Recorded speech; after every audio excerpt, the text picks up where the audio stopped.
Alright guys, so now we are on day 5 of our journey. आज का जो day 5 है, इसके ऊपर जो हमने जीएसटी का सप्लाई वाला जो पार्ट चालू करा था सर, आज फिनिश हो जाएगा पक्का। बहुत इंटरेस्टिंग है। बेसिकली मैं तो चाहता ही नहीं हूँ ये फिनिश हो वैसे, बट इज अमेजिंग। ये वाला जो सप्लाई का हमने देखा, बहुत ही डिटेल में हमने देखा, पूरा सेक्शन समझा। सप्लाई क्या होता है, कब सप्लाई अगर होता है तो वो सप्लाई ऑफ गुड्स होता है, सप्लाई ऑफ सर्विसेज होता है। और फिर हमने आज एक लिस्ट भी देखी थी पिछले सेक्शन के अंदर या पिछले लेक्चर के अंदर, जिसमें हमने देखा था कि भाई कौन सी ऐसी चीजें हैं जो कभी भी सप्लाई बनेगी ही नहीं बनेगी बराबर।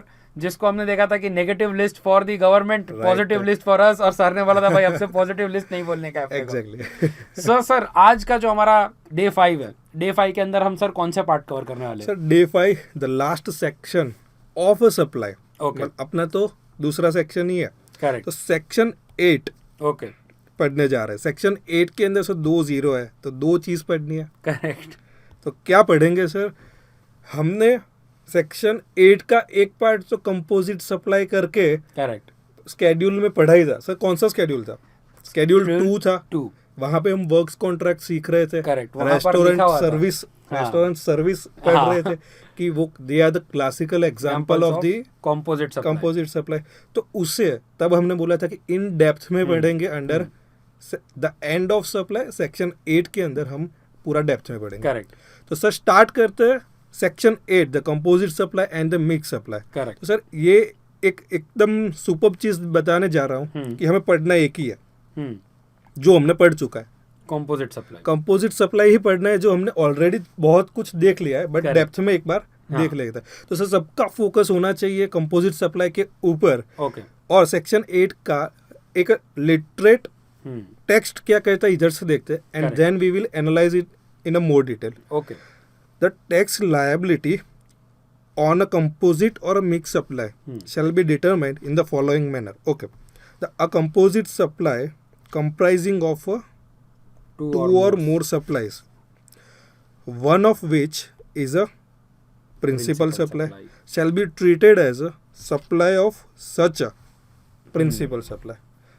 Sir, 3 लाइन इतनी छोटी रख दी इन लोगों ने कि composite supply comprising of a 2 और मोर सप्लाई। ये तो सर हमने तब भी देखा था कि कंपोजिट सप्लाई मतलब एक से ज्यादा, करेक्ट, 2 और मोर चीज आ रही है, या तो गुड्स सर्विस या any combination of the goods and services आ रहा है, तब हम कंपोजिट या तो मिक्स सप्लाई की बात कर रहे थे। तो ये लोग क्या बोल रहे हैं कि कंपोजिट सप्लाई कंप्राइजिंग ऑफ 2 और more supply, one of which is a principal. Okay, ये एक नया है, one of which is a principal supply. तो मतलब अलग अलग जो गुड्स एंड सर्विस है ना, तो उसमें से एक राजा होगा कि एक प्रिंसिपल है, बाकी सब छोटे छोटे उसके सेनापति है, सैनिक है, वो सब है। And that will be treated as a supply of principal supply. वो जो राजा है, वो जो प्रिंसिपल है, उसी का सप्लाई उसे माना जाएगा। तो सर इससे डेप्थ में पढ़ता है कि ये कहना क्या चाह रहा है। तो सर कंपोजिट सप्लाई का meaning, composite supply means a supply made by a taxable person, okay, to the recipient, okay, and comprises 2 or more taxable supplies of a goods or services or both any combination thereof। मतलब एक goods plus दूसरा goods है तो भी composite आ सकता है, correct. Goods plus service है तो भी आ सकता है, सर्विस प्लस सर्विस है तो भी आ सकता है, बट प्लस इधर सर्विस हो गया, प्लस इधर गुड्स हो गया, प्लस कुछ भी कर दो आप, हर चीज कंपोजिट सप्लाई में आ सकती है। मतलब मेन हमको याद रखना है 2 और मोर टैक्सेबल सप्लाई। हाँ, 2 और मोर कोई भी चीज होना चाहिए, कोई उसका बाउंड्रीज नहीं है। ओके, बाद में क्या लिखा sir? They are naturally bundled and supplied in conjunction with each other. तो सर ऐसे ही याद रखना है कि they are naturally bundled and supplied in conjunction which each other. Sir ये लाइन एज इट इज आनी चाहिए। एग्जाम में जब क्वेश्चन आएगा सीधा एज इट इज लिखना है कि sir the supplies which are naturally bundled and supplied in conjunction with each other, मतलब दोनों साथ में ही सप्लाई होता है, एक दूसरे को अलग देखना पॉसिबल ही नहीं है। मतलब वो एक को परफॉर्म करने के लिए दूसरा इम्पेरेटिव चाहिए कि उसके बिना हो ही नहीं सकता कि दूसरा परफॉर्म हो। वो कैसे? इन the ordinary course of business, ये भी साथ में आना चाहिए कि ऑर्डिनरी कोर्स ऑफ बिजनेस में they are naturally bundled and supplied in conjunction with each other. कोई स्पेसिफिक ट्रांजेक्शन बिजनेस है उसके लिए नहीं, एक कॉमन पैरेलेंस में ही ऐसा होना चाहिए। तो sir this means that the composite supply goods और सर्विस और both are bundled owing to natural necessities. उसका नेचुरल नेसेसिटीज ऐसा है कि वो साथ में रहेगा। The element in composite supply are dependent on the principal supply. जो मेन सप्लाई है उसके ऊपर दूसरी जो एंसिलरी सप्लाईज है दे विल बी डिपेंडेंट। तो सर ऐसा कहाँ पे होता है? तो अपन ने उधर देखा ही था, मोबाइल के साथ रिमोट, करेक्ट, तो साथ में ही आता है। रिमोट अकेला मिलना इज डिफरेंट थिंग, बट जब आप मोबाइल नहीं टीवी बोल रहा था, हाँ, गलती हो गई। टीवी परचेज जब करोगे, हाँ, टीवी के मैं अभी किसी के यहाँ टीवी लेने गया शोरूम के अंदर, तो मैं लेने क्या जा रहा हूँ टीवी, और साथ में मोबाइल दे रहा है, तो मैं ऐसा बोलूंगा सर मुझे मोबाइल के साथ अरे ये गलत हो रहा है मुझे रिमोट के सामने, क्योंकि सर रिमोट अभी पकड़ते ही नहीं है ना अपन रिमोट एंड टीवी तो सर अभी ये हॉटस्टार एंड नेटफ्लिक्स ने ले लिया है, मोबाइल में आ ही नहीं रहा है। बट एग्जांपल के लिए मैं वापस करेक्ट करूंगा कि रिमोट और टीवी लेके आया ऐसा बोलूंगा सर मैं तो घर पे क्या बोलूंगा कि सर टीवी लेके आया, एग्जैक्टली मैं स्मार्ट टीवी लेके आ गया, ओके। तो रिमोट का जिक्र भी नहीं होता, उसका नेसेसिटी कम है क्योंकि राजा कौन है? टीवी। प्रिंसिपल चीज क्या है? टीवी। सर दूसरा एग्जांपल इसके अंदर कौन सा हो सकता है? सर टीवी के सेल के वजह से ही रिमोट का सेल हुआ था। एग्जैक्टली ऐसा उल्टा नहीं हुआ था कि मैं रिमोट खरीदने गया तो टीवी लेकर आया। Exactly correct. और ऐसे सारे example, AC with remote, computer जो पूरा है तो उसके अंदर mouse and keyboard are normal thing. पूरा जब आप पीसी लेते हो तो माउस एंड कीबोर्ड साथ में आता है। कई बार सर जैसे मैं कंप्यूटर परचेज करता हूँ, हाँ, तो जो मेरा कंप्यूटर गाई है वो कंप्यूटर तो मुझे देता ही देता है, राइट, साथ में मुझे MS ऑफिस का लाइसेंस वर्जन भी देता है, इंस्टॉलेशन सर्विस भी देता है, तो उस पूरा टेक्निकली मेरा पीसी सेटअप भी करके मेरे को देता है। तो वो सब चीजें में सबसे मेन क्या है सर? पीसी है, लैपटॉप है, वो जो मेन चीज है ना उसके ऊपर अपने को फोकस करना है। सर दूसरा एग्जांपल की जो थोड़ा यूनिक है वो लेता है कि मैंने यश भाई के पास से कुछ गुड्स मंगवाया, वो ट्रक में लोड होके आ रहा है, हाँ। तो सर मैं गुड्स मंगवाया, ट्रक में लोड होके आ रहा है, क्या मंगवाया सर? कुछ भी एग्जांपल लेते हैं, अपन ने 100 किलो गेहूं मंगवाया, करेक्ट, ओके, वो लोड होके आ रहा है, तो यश भाई ने मुझे एक और सर्विस दी, ट्रांसपोर्टेशन सर्विस भी, ट्रांसपोर्टेशन की, करेक्ट, प्लस अगर बीच में कुछ ना हो जाए तो उन्होंने ही इंश्योरेंस भी बेयर किया, करेक्ट। तो इंश्योरेंस है, ट्रांसपोर्टेशन की जो सर्विस है, प्लस जो गुड्स है, वो सब चीजें नेचुरली एक दूसरे के साथ बंडल्ड है, हाँ। ऐसा नहीं है कि आपने फोन किया, मैंने बोला कि यश भाई गेहूं चाहिए, राज भाई लेके चले जाओ मतलब पूरा पैकेज है कि गेहूं के प्राइस के अंदर ही सारा आ जाएगा, या तो अलग अलग भी डिसाइडेड है तो भी वो चीज एज अ पैकेज है, साथ में ही देखने को इवन जैसे हम क्रोमा में जाते हैं और अगर हम वॉशिंग मशीन खरीदते हैं तो वो वॉशिंग मशीन हमको हाथ में पकड़ा नहीं देते, हाँ, वो उसका बंदा ट्रांसपोर्टेशन करता है, वो लेकर आता है, अगले दिन आपके घर पे इंस्टॉलेशन आपको समझा के भी जाता है, डेमो देते हैं। तो ये है कि एक गुड्स या 2 टैक्सेबल सर्विस हो गई बेसिकली, हाँ। बराबर आप इसको ऐसा भी सोच सकते हो कि मान लीजिए वही वॉशिंग मशीन जब खराब होगी, हाँ, और तब अगर आप खाली टेक्नीशियन को बुलाओ, हाँ, कि भैया आके चेक करो ना, हाँ, मेरी मशीन में क्या प्रॉब्लम है, हाँ, और अगर आपकी मशीन वारंटी पीरियड के बाहर है, हाँ, तो याद रखना वो टेक्नीशियन आएगा, हाँ, मशीन को चेक करेगा, उसके 300-500 रुपए वो लेके जाएगा, हाँ, that is the separate service completely. वहां पे कंपोजिट सप्लाई नहीं आएगा क्योंकि एक ही चीज हो रही है, हाँ, और वो है सप्लाई ऑफ सर्विस, एग्जैक्टली। और जब वो आप मशीन खरीदते हो वॉशिंग मशीन, तो वो आपके घर पे वॉशिंग मशीन भी आती है, प्लस वो टेक्नीशियन भी आ रहा है, तो देखो, हाँ, वो सर्विस हो रहा है, हाँ, पर वो क्यों हो रहा है? प्रीडोमिनेंटली क्योंकि आपने मशीन खरीदी थी, उसी के रीजन से हो रहा है, right, and it is in normal parlance, right. यानी ऐसा नहीं है कि भाई आपने रिक्वेस्ट करा था कि प्लीज मेरे यहाँ टेक्नीशियन भेजना, मेरे को मशीन चलानी आती है, नेचुरल है, हाँ। तो ये टर्म सब अब निकल रहा है, ऐसा नहीं है, जो लॉ मेकर है उसको भी यही टर्म आएगा, हाँ, जो अपने को आ रहा है, तो ये याद रखने की, जोर देने की जरूरत नहीं है, हाँ, ये नेचुरल ही आपको आ जाएगा, ये ना वो सीधी बात है, आपको, हाँ, हम नहीं सिखाएंगे तो भी आप यही बोलोगे, राइट। तो सर प्रिंसिपल सप्लाई क्या है? प्रिंसिपल सप्लाई को हमें तो पता चल गया, बट इधर से देखते हैं ये लोग क्या कहना चाह रहे हैं। Principal supply means the supply of goods और सर्विस भी हो सकता है, which constitutes the predominant element of composite supply and to which predominant है वो मेन है, and to which other supply forming a part of that supply is a ancillary. तो sir हमेशा प्रिंसिपल सप्लाई की जब बात करें तो उसके अलावा हर कोई जो है वो क्या होगा, एंसिलरी सर्विस होगा, एंसिलरी होगा। कि एक बार रिमोट के बिना चल जाएगा, अभी मैंने सही बोला, एग्जैक्टली एक बार रिमोट के बिना चल जाएगा सर, टीवी के बिना चलेगा नहीं, वो टीवी के आगे जाके भी करते हैं, वो पहले करते हैं बट टीवी के बिना नहीं चलेगा। हाँ। तो एंसिलरी आइटम्स इग्नोरेबल शायद है, बट मेन कौन है, प्रिंसिपल। मतलब you are not going there for the ancillary item, right, you are going there for the principal. Ancillary को तो साथ में आना ही है, बट प्रिंसिपल मेन है, वो पहचाना किससे जाएगा, प्रिंसिपल से। ओके, तो ये सर पता चल गया। तो सर इसे डिटरमाइन कैसे करें, तो सर इन लोगों ये चीज है ना, एक नेचुरल अपने को नॉलेज यूज करना है, बेसिक जनरल नॉलेज कि इसमें कैसा होगा, बट विथ प्रूडेंस। वो शरारत वाला नहीं कि ऐसा भी हो सकता है। हमें सिर्फ एक बेसिक अंडरस्टैंडिंग देखना है। तो इन लोगों ने भी एक नॉर्मल इंडिकेशंस दिए है, ऐसा नहीं है कि यही होगा, तो सिर्फ इसे रीड करना है, रटना नहीं है।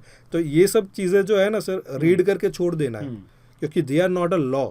ओके, तो क्या ये लोग बोल रहे हैं कि सर नेचुरली बंडल्ड है कि नहीं है, कोई प्रिंसिपल आइटम है कि नहीं है, तो उनके लिए आप ऐसा सोच सकते हो क्या, the perception of the consumer और द सर्विस रेसिपिएंट। अपन ने अभी डिस्कस किया, परसेप्शन क्या था, वॉशिंग मशीन चाहिए, मुझे ट्रांसपोर्टेशन से क्या लेना देना, टेक्नीशियन की सर्विस से क्या लेना देना, तब तो मुझे मशीन चाहिए थी। हाँ, तो परसेप्शन ऑफ कंज्यूमर क्या है वो देखो, तो द वॉशिंग मशीन वो हाईलाइट होगा कि वॉशिंग मशीन चाहिए। बाद में क्या बोल रहे हैं, majority of service provider in particular area of business providing the similar bundle of service. ज्यादा लोग क्या कर रहे हैं, अगर आप कुछ हटके कर रहे हो उससे पूरा मार्केट को अफेक्ट नहीं होगा। अगर कुछ डिबेटेबल इसमें हो रहा है, डिबेटेबल कहाँ होगा ये हम क्यों पढ़ रहे हैं ना, अभी अब दो मिनट में बताऊंगा। ऐसा ही नहीं पढ़ रहा है, इससे बहुत पैसे ऊपर नीचे होने वाले हैं।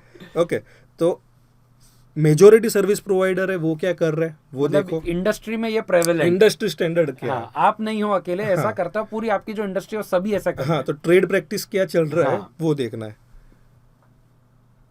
और अदर इलस्ट्रेटिव्स में भी यही बोला है कि एलिमेंट आर नॉर्मली एडवर्टाइज, मतलब एडवर्टाइजमेंट उसका कैसे कर रहे हो, एज अ पैकेज दे रहे हो कि अलग अलग दे रहे हो, वो सब चीजें भी आप देख सकते हो। मैंने बोला इसको बहुत शिद्दत से पढ़ने की जरूरत नहीं है। क्या शिद्दत से पढ़ना है, ये वाला जो 3 पॉइंट है हमारे टॉप में, ये हाईली इंपॉर्टेंट है, इसे पढ़ना है। मैं कंपोजिट सप्लाई को पढ़ने का नहीं बोल रहा हूँ, ये जो इलस्ट्रेशंस दिए है ना नीचे, उसको रीड करके छोड़ देना है। बट हमारा फंडामेंटल क्लियर होना चाहिए कि सबसे पहले कंपोजिट सप्लाई मतलब 2 और मोर होना चाहिए। कैसे होने चाहिए सर, नेचुरली बंडल्ड, मतलब कि आर्टिफिशियली आर्टिकुलेटेड करे हुए नहीं चाहिए, वो गलत माइंडसेट वाला नहीं चाहिए। बराबर। And they are supplied in conjunction with each other in the ordinary course of business. तो उसमें एक प्रिंसिपल सप्लाई रहेगा। ऐसे केसेस में सर होगा क्या, पता नहीं चल रहा है, कंपोजिट सप्लाई बन गया तो क्या करना है। हाँ, तो सर इसीलिए ऊपर बोला था कि the whole supply shall be treated as a supply of a principal supply. वो प्रिंसिपल सप्लाई का ही सप्लाई माना जाएगा। बट सर ये पूरा डिस्कशन हम क्यों कर रहे हैं, अभी एग्जैक्टली हमें पता चलेगा कि सर टेलीविजन टीवी वाला एग्जांपल लेते हैं, टीवी के ऊपर जीएसटी रेट है 18%। ओके, बट रिमोट इंडिविजुअली बिकता है at a rate of 5%। Okay, अभी मैं बोलूं कि इनवॉइसिंग के अंदर मुझे इसे कंपोजिट सप्लाई बनाना है, रिमोट को हाईलाइट करके और रिमोट को प्रिंसिपल बना दूंगा मैं। और इन लोगों ने बोला है कि अगर कंपोजिट सप्लाई है और प्रिंसिपल आइटम, मतलब क्या, मेरी शरारत वाला दिमाग भाई, मैं बोल रहा हूँ रिमोट प्रिंसिपल आइटम रिमोट है, सोने का रिमोट है, कुछ ऊपर वो पतरा चढ़ा दिया है, पानी है, बट ऐसा बोल रहा हूँ कि मेरा रिमोट यूनिक है और उसे मैं प्रिंसिपल बना दूं, तो होगा ये, तो पूरे ट्रांजैक्शन पे पूरा ट्रांजैक्शन प्रिंसिपल बनेगा, 5% जीएसटी लगेगा, रिमोट का रेट जो होगा ना वो लगेगा। क्योंकि कंपोजिट सप्लाई सेक्शन 8 में बोलता है कि प्रिंसिपल सप्लाई है वही टोटल सप्लाई माना जाएगा। तो टोटल सप्लाई अगर मेरा टीवी 50,000 रुपए का है, रिमोट की कीमत 500 रुपए है और 50,500 रुपए के ऊपर प्रिंसिपल मतलब कि रिमोट का रेट लग गया तो 5% का रेट लग जाएगा सर। करेक्ट। तो गवर्नमेंट बहुत हैवी लॉस है गवर्नमेंट को को कितना बड़ा revenue के लॉस लिए। होगा हाँ। सर। ऐसा ये नॉर्मल चीज नहीं है, लोग करते हैं। हम्म। ऐसा ना करे इसके लिए इसे लाया गया है। एवरी नाउ एंड देन लोग हाँ। तो ट्राई करते हैं। ऐसा होता है इंडस्ट्री में सर। ये 50,000 बहुत छोटी चीज है, अपने को खरीदना है वो मत सोचो। आप 50,000 business सेलर point of वाला view से सोचो, सैमसंग वाला कितना टीवी बेचेगा। पॉइंट ऑफ व्यू सोचो कि रेवेन्यू पे देखो, 50,000 से आपको 12% के डिफरेंस का इसका जो डिफरेंस है 13%, उससे फर्क नहीं पड़ेगा सर, थोड़ा ऊपर नीचे ही है। बट अगर सैमसंग वाला उसके लिए तो उसका टोटल जो सेल है 1,000 करोड़ का सेल कर रहा है और वो 18% वाला 5% हो जाए तो गवर्नमेंट को सर कितना बड़ा लॉस हो जाएगा। एग्जैक्टली। हम पढ़ रहे थे इसके लिए कि कि कंपोजिट सप्लाई में जो प्रिंसिपल सप्लाई है, हाँ। उसी को होल सप्लाई मानेंगे। हाँ। यानी 50,000 पे तो 18% लगेगा ही। ये जो रिमोट के 500 ऊपर रुपए वाला भी एलिमेंट है उस उस पे पे भी भी 18 ही 18% ही क्योंकि लगेगा। हम एक ही बिल मान रहे हैं Right. 50,500 का, हम दो Right. अलग अलग बिल ही नहीं मान रहे। आएगा ही नहीं। हम्म। ओके सर, तो अभी पता चला कि हम क्यों पढ़ रहे थे। Exactly right. पढ़ने की इच्छा तब होती है जब उसका एसेंस पता चले। एग्जैक्टली। तो सर अगर कोई बंदा अपना दिमाग यूज करे कि कंपोजिट सप्लाई को मुझे as a loophole use करना है, ऐसे यूज करना है, तो क्या करेंगे। तो सर गवर्नमेंट ने बोला कि अपने को कुछ ऐसे एग्जांपल कंपोजिट सप्लाई के और देखने हैं जो क्लैरिफिकेशंस में है। बट उसके पहले देखते हैं सर मिक्स सप्लाई। सप्लाई क्या होता है? Mix supply is the complete opposite of composite supply. इसीलिए इसे पढ़ने की जरूरत नहीं है, एक ही लाइन पढ़ना है इसमें, वो मैंने बोला था। वो एक लाइन अभी पढ़ने के बाद वापस कभी नहीं पढ़ना है। ओके, तो mix supply means 2 or more individual supply okay और एनी कॉम्बिनेशन देयरऑफ। ऊपर जो बोला था वही, made in conjunction with each other for single price 50,500 के ऊपर। Exactly. Where such a supply does not constitute the composite supply. Composite supply. जब वो कंपोजिट सप्लाई नहीं बनता है तो ही वो मिक्स सप्लाई बनेगा, तभी वो मिक्स सप्लाई बनेगा। और इसीलिए सर ने बोला था कि खाली कंपोजिट पढ़ लो, मिक्स पढ़ने की जरूरत नहीं है। हाँ, तो आपको पता चल गया कि कोई चीज अगर कंपोजिट नहीं है तो वो मिक्स बनेगा। और सर मिक्स बनने से सिर्फ आपको 2 मार्क्स नहीं मिलते। जो शरारत वाले लोग थे ना उनको जीएसटी भरना पड़ेगा। करेक्ट। और एक्चुअल वाला भरना पड़ेगा? नो, ज्यादा भरना पड़ेगा। मतलब ये पैनल प्रोविजन जैसा है सर कि अगर आप इसे पढ़ोगे, ये लोग क्या बोलते हैं government, how to determine the tax liability on mix supply. इसमें क्या सर डिफरेंट मानेंगे दोनों सप्लाई को? वही देख रहे हैं कि ये लोग क्या बोल रहे हैं। हाँ। कि a mix supply comprising of 2 or more supply shall be treated as a supply of that particular supply that attracts highest rate of tax. Highest rate of tax. Correct. तो सर गवर्नमेंट के साथ शरारत करोगे हाँ।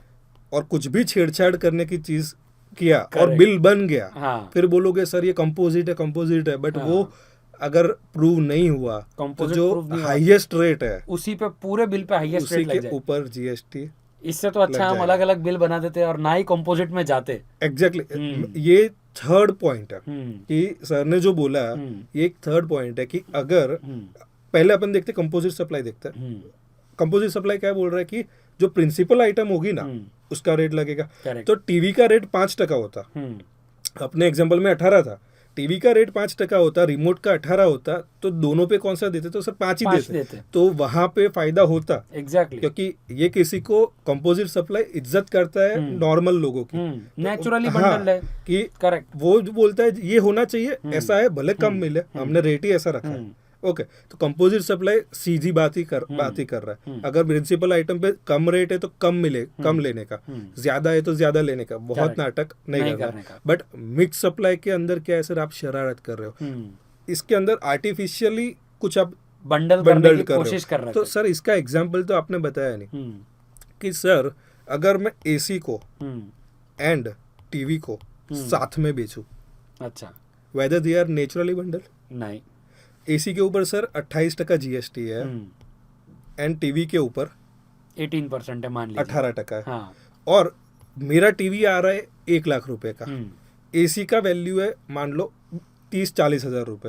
तो मैं value से बोलूँ कि सर टीवी का वैल्यू प्रीडोमिनेंट बहुत नेचर ज्यादा है, है। डोमिनेंट नेचर है। हाँ, हाँ, और टीवी के साथ ही एसी बेच रहा हूँ हम कि तो हमारे यहाँ अच्छा तो ऑफर है फील सर, आए, टीवी के नहीं साथ अच्छा AC, फील आए हाँ। कि टीवी चालू कर रहे हो तो एसी चालू AC चाहिए, चालू करो। और मैं टीवी वाला rate being a principal supply ले लूँ, हाँ, तो मिक्स सप्लाई आएगा कि रुको मैं अभी मैं ये हूँ, कंपोजिट नहीं है। अभी हम जिंदा है। हाँ। तो वो बोलेगा कि सर हाँ, ये आपने इनवॉइस रेज कर दिया, पार्टी से पेमेंट ले लिया, हाँ, आपने शरारत कर दी, हाँ, पहले सेक्शन 8 तो पढ़ लेते, उसमें मिक्स सप्लाई भी था। करेक्ट। अभी सर पहले इसमें है ना, जैसे यश भाई ने बोला कि अलग अलग बिल बनाने का था, मैं जो थर्ड पार्ट बोल रहा था ना, इधर अलग अलग बिल बनाते तो एसी का 28% लगता, और टीवी का 18% लगता, तो जो इज्जत से देना था वही देना था। इधर आपने शरारत की कि भाई टीवी मेन है, टीवी मेन है, बोल तो के 18 मैं देने 18 का दूं, मैं स्टार्ट 18 किया। दूं, हाँ। तो सर ये बोल रहा है इनवॉइस बना दिया, शरारत कर दी ना, इधर कंट्रोल सेट नहीं होगा। हाईएस्ट रेट कौन सा है, पूरे के ऊपर 28 दे दो अब। ओके, तो टीवी पे जो 18 देना था उसकी जगह 28 देना पड़ जाएगा। उल्टा की रही है। टीवी 1 लाख रुपए का था, हाँ, एसी 20-25 हजार रुपए का था, टीवी अभी महंगा भी लाख था। रुपए के ऊपर 10% ज्यादा देना पड़ेगा। करेक्ट। तो सर एकदम पानी की तरह साफ हो गया कि सर कोई शरारत नहीं करनी है, कोई आर्टिफिशियली बंडल्ड करके उसे नेचुरली बंडल्ड बनाने की जरूरत नहीं है। अगर ऐसा किया और पकड़े गए तो हाईएस्ट रेट ऑफ टैक्स, हमेशा ये एरो बना के रखो, ऊपर चले जाओगे, हाईएस्ट रेट ऑफ टैक्स आपको पे करना पड़ेगा। 5, 12, 28 कोई भी हो, जो हाईएस्ट रहेगा ना वही देना पड़ेगा। बट और सर इसके अंदर एक ब्यूटीफुल चीज है, अगर X, Y, Z और W 4 चीज है, इसकी वैल्यू 1 लाख रुपए है, इसकी है 10,000 रुपए, ये 500-100 रुपए है सिर्फ, और इसका मान लो नॉमिनल है कि कुछ भी 5 रुपए ऐसा कुछ है, इसका कोई भी रेट अगर W है ना, इसका रेट मान लो 28% रहा ना, और आपने यहाँ पे कुछ शरारत की ना, तो सर लाख 10,000 ये सब जाके 28 हो जाएगा। ऐसा नहीं है कि ये लोग नहीं छोड़ेंगे, रियली नहीं मतलब छोड़ेंगे। ऐसा भी नहीं फिर हम बोल सकेंगे कि अरे सर देखो ना, वो ये X की तो 1 लाख की हाँ, वैल्यू है, W की तो 100 रुपए की वैल्यू है, आप मेरे से W पे ले लो 28%। इतना जमीन आसमान का डिफरेंस रहेगा ना, तो भी नहीं छोड़ेंगे, क्योंकि आर्टिफिशियली कुछ भी शरारत नहीं करना। तो better to make separate invoices, separate invoice कर अगर रहे हो नेचुरल बंडल नहीं है तो राइट। तो सर इसके सब आप एग्जाम्पल देखोगे ना तो आपको बहुत मजा आएगा। सर ये एग्जाम्पल पढ़ने आपको, वो रीड कर लेना, कोई भी डाउट 100% नहीं रहेगा। आप अगर बोलो तो एक देख लेते हैं, a shopkeeper selling a storage water bottle along with the refrigerator. Bottle and refrigerator can easily be priced and sold independently and are not a naturally bundled. तो सर मजा आ रहा है शरारत वाला। मिक्स सप्लाई के तो पढ़ने का सबको मजा आएगा। सही बात है सर, कि कौन कैसा दिमाग यूज कर रहा है। कंपोजिट वाले भी पढ़ लेना सर। तो सर पता चला कंपोजिट सप्लाई क्या है, बहुत इजीली सर। मिक्स सप्लाई क्या है, मिक्स सप्लाई, करेक्ट। तो वैसे क्विज़िस कि जहाँ पे टेक्निकलिटीज है उसे पढ़ता है, वैसे 2 पॉइंट है, इतने ब्यूटीफुल है, बहुत मजा आएगा। इन लोगों ने लिखा ऐसा है ना तो क्लमजी लग रहा है थोड़ा, बट इसे अपन पढ़ने का ट्राई करते हैं। सर क्लैरिफिकेशन है तो कहाँ से आएंगे, सर्कुलर से आए होंगे, लास्ट सेशन में देख लिया था अपन। तो सर देखते हैं कि सब वैसे ट्रांजैक्शन कि जहाँ पर डाउट आ रहा है कि सर कंपोजिट बनेगा कि क्या बनेगा। अगर कंपोजिट नहीं बने, हमें हमेशा क्या देखना है, कंपोजिट बन रहा है कि नहीं। करेक्ट, मिक्स तो अपने आप पता चल जाएगा, ऑटोमेटिक आ जाएगा। कौन सी बात कर रहा है सर, 8 में 2 0 है, मिक्स एंड कंपोजिट सेक्शन 8 पढ़ रहा है। तो सर पहला क्लैरिफिकेशन देखते हैं कि supply of printed books, pamphlets, brochure, envelope, annual report सब डाल दो, leaflets, cartoons, box with a designed logo, name, address of the contents supplied by a recipient of a printed goods. Content कौन दे रहा है sir, content कौन दे रहा है, तो एक रेसिपिएंट है, एक सप्लायर है। सप्लायर कौन है, जो प्रिंटिंग का काम कर रहा है, प्रिंटिंग का काम कर रहा है, ओके। और रेसिपिएंट कौन है कि आप हो, मान लो यश भाई है, कॉन्सेप्ट इज द रेसिपिएंट। आपने यश भाई ने बीइंग अ रेसिपिएंट प्रिंट करवाए, मेरे लोगों के कस्टमाइजेशन, आपका लोगो है, हाँ, आपका पूरा कंटेंट है, आपका दिमाग यूज करके सब कुछ आपने एक आईडीटी का बुक बनाया, करेक्ट, उस पर पूरा दिमाग आपका है, डिजाइनिंग आपने किया, हर चीज आपने किया, बट आपके पास प्रिंटिंग का तो कुछ नहीं है। करेक्ट। तो जो प्रिंटर शहर में मिल रहा था, अच्छा उसने आपको उसने दे Print दिया करके कि दे सर दिया। ये वर्ड फाइल है, हम्म। आपको भेज रहा हूँ, हम्म। थोड़ा बहुत देख करके कंट्रोल पी कर देना, हम्म। अच्छा पेपर यूज करना, ग्लू हम्म। यूज करना, सब चीजें यूज होगी। हम्म। तो सर जब ये हम्म। बंदा ये कर रहा है कि कौन सी चीजें हम्म। प्रीडोमिनेंस में जा रही है, गुड्स हम्म। बनेगा सर्विस बनेगा, हम्म। तो सर वो देखते हैं कि इन ये लोग बोलना क्या चाह रहे हैं। In the case of printing of books, hmm. Pamphlets, brochure, hmm. annual report and And the the like, where the only content is supplied by a publisher, हम्म। मतलब यश भाई, हम्म। or the person who owns the usage right hmm. to the intangible inputs, hmm. while the physical inputs hmm. including paper hmm. used for a printing belongs to the belongs to the printer। मतलब अपने example में page और Exactly जो set थे हो रहा है, glue हाँ। है वो है वो कि सब मैंने प्रिंटर का कंटेंट है। दे दिया और प्रिंटर का अपना जो मटेरियल लगेगा, हाँ। ग्लू, प्रिंटर के प्रिंटिंग है, पेजेस, इंक है, है और मशीन का जो भी Correct. वो होगा वो सब प्रिंटर का है। हम्म। तो सप्लाई ऑफ प्रिंटिंग, हम्म। ये ब्रैकेट निकाल दो, इसे साथ में ही पढ़ना है। Supply of printing of the content hmm. Supplied by recipient, मतलब यश भाई, hmm. Of the supply is the principal supply, supply and therefore such a supplies would constitute the supply of service. तो इसमें दो चीज पता चली अपने को कि एक तो गुड्स है या सर्विस है वो देखना है, करेक्ट। और प्रिंसिपल क्या है for being a composite supply, वो मेन चीज क्या बनेगी। तो सर पेपर का वेट, पेपर रद्दी के भाव में मिलता है, करेक्ट है। अच्छी भी क्वालिटी का होगा तो थोड़ा पैसा ज्यादा मिल जाएगा। सर पर पैसा पेपर पे किसका है, जो चीज छपी है, पैसा उसकी उस चीज वैल्यू की है। हाँ। वो लोगो डिजाइन करा तो आर्टिस्ट का काम है। मेन जो कंटेंट जो लिखा है, इंटेलेक्चुअल प्रॉपर्टी है, वो सब वो वैल्यूएबल है। क्या है, तो वो सर्विस है सर। पेपर उसका एग्जिस्टेंस घुमा देता है, वो क्या बन जाता है सर, एंसिलरी आइटम बन जाएगा। Exactly जो हमने कंपोजिट में पढ़ा था। हाँ। प्रिंसिपल कौन है, राजा कौन है, Correct. कंटेंट है। करेक्ट। ओके, तो यहाँ पे एक क्लैरिफाइड हो गया कि जहाँ पे ऑथर का इम्पोर्टेंस ज्यादा है, वैसे ही हर जगह पे सप्लाई ऑफ सर्विस बनेगा। तो सर कंपोजिट सप्लाई जो है वो दो एक ही चीज नहीं दिखा रहा है कि रेट कौन सा लेना है, वो ये भी बोला कि सप्लाई ऑफ गुड्स बनेगा या सर्विस बनेगा, सर्विसेज बनेगा। तो बहुत सारी चीजें कंपोजिट सप्लाई, मतलब जो मेन आइटम है ना, मतलब कि आपका इंटेलेक्ट, तो इंटेलेक्ट का रेट होगा ना, वो रेट लगेगा। Correct. इंटेलेक्ट सर्विस है ना, तो वो सर्विस बनेगा। हर चीज ऑफ द प्रिंसिपल सप्लाई पूरे सप्लाई के अंदर आ जाएगी।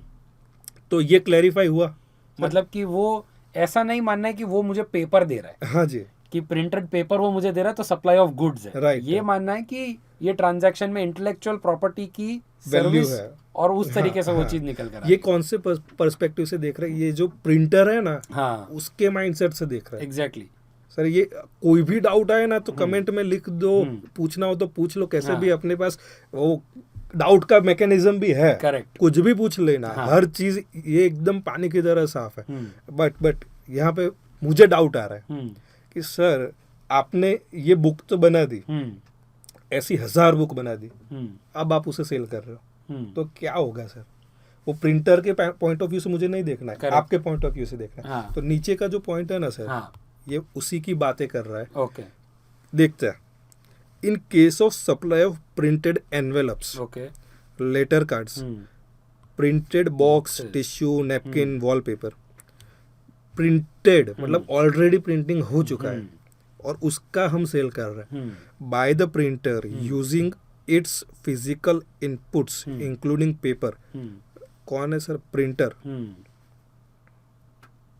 प्रिंटर खुद उसका डिजाइन यूज कर रहा है, प्रिंटर खुद उसका पेपर यूज कर रहा है। इंटेलेक्ट भी किसका है, प्रिंटर का। मतलब कि यश भाई का इंटेलेक्ट है, पेपर है, हर चीज आपका ही है और प्रिंटिंग भी आप ही कर रहे हो। ओके, तो क्या हो रहा है, तो using its physical input, using its के बाजू में हिमसेल्फ लिख दो, वो खुद का, to print the logo etcetera supplied by recipient of goods. The predominant supply is a supply of goods and the supply of printing, जो प्रिंटिंग का काम हो रहा है, और द कंटेंट इज एंसिलरी। यहाँ पे कंटेंट एंसिलरी हो जाएगा। मतलब एक सीधा एग्जांपल लो कि एनवेलप है, एनवेलप कलर करके शगुन के लिए जो देता है ना, एकदम फ्लावर है, कंटेंट है, सही है। आप स्टेशनरी की दुकान से ले रहे हो तो सब उसमें क्या है सर? हाँ, वो सर्विस है या गुड्स गुड्स ही है डेफिनेटली, क्योंकि तो वो मैं गुड्स है प्रिंटेड चीज जाकर सीधा खरीद के लेकर आ रहा हूँ। एग्जैक्टली। सेम वे जो बुक है हम्म, वो भी क्या बन जाएगा? गुड्स बन गुड्स जाएगा, बन जाएगा। क्योंकि मैं प्रिंटेड फॉर्म हाँ, खरीद के लेकर आ रहा हाँ, हूँ। तो प्रिंटर से जब अपना माइंड शिफ्ट होता है टू द यश भाई कि ये बुक आ गई, अब आप अगर सेल कर रहे हो तो वो क्या बन जाएगा? सप्लाई ऑफ गुड्स बन गुड्स बन जाएगा। सर एकदम क्लियर है, हम्म, कोई भी इसमें डाउट नहीं रहना चाहिए। हम्म, और ये सर एग्जाम में आए वैसी चीज़ है। हम्म, एक्टिविटीज ऑफ बस बॉडी बिल्डिंग, सर इन लोगों ने इसे बहुत इंपॉर्टेंस नहीं दिया, टॉपिक बोल के छोड़ दिया है। तो अपन को भी बहुत देने की जरूरत नहीं, क्योंकि पढ़ने को बहुत है। The principal supply may be determined on the basis of facts and circumstances. मतलब ये भी पढ़ना जरूरी है हाँ। कि हर केस में इस पॉइंट में अलग अलग चीजें होती है। तो Correct. बोला कि हर बार हम खुद का दिमाग Fact और देखकर बताएंगे। यूज करेंगे तो ठीक है, हम भी एग्जाम में वही कर लेंगे विथ प्रूडेंस। दूसरा आता है retreading of tyre. Tyres. Retreading of tyre sir क्या हुआ, क्या समझाना चाह रहे हो? सर मेरे पास कार है, उसके टायर्स एकदम घिस गए, अभी मुझे नए लेने हैं नहीं। तो एक बंदा है जो बोलता है कि आपके जो टायर की थिकनेस है वो घिस गई है, मैं इसे अच्छा करके दे दूंगा।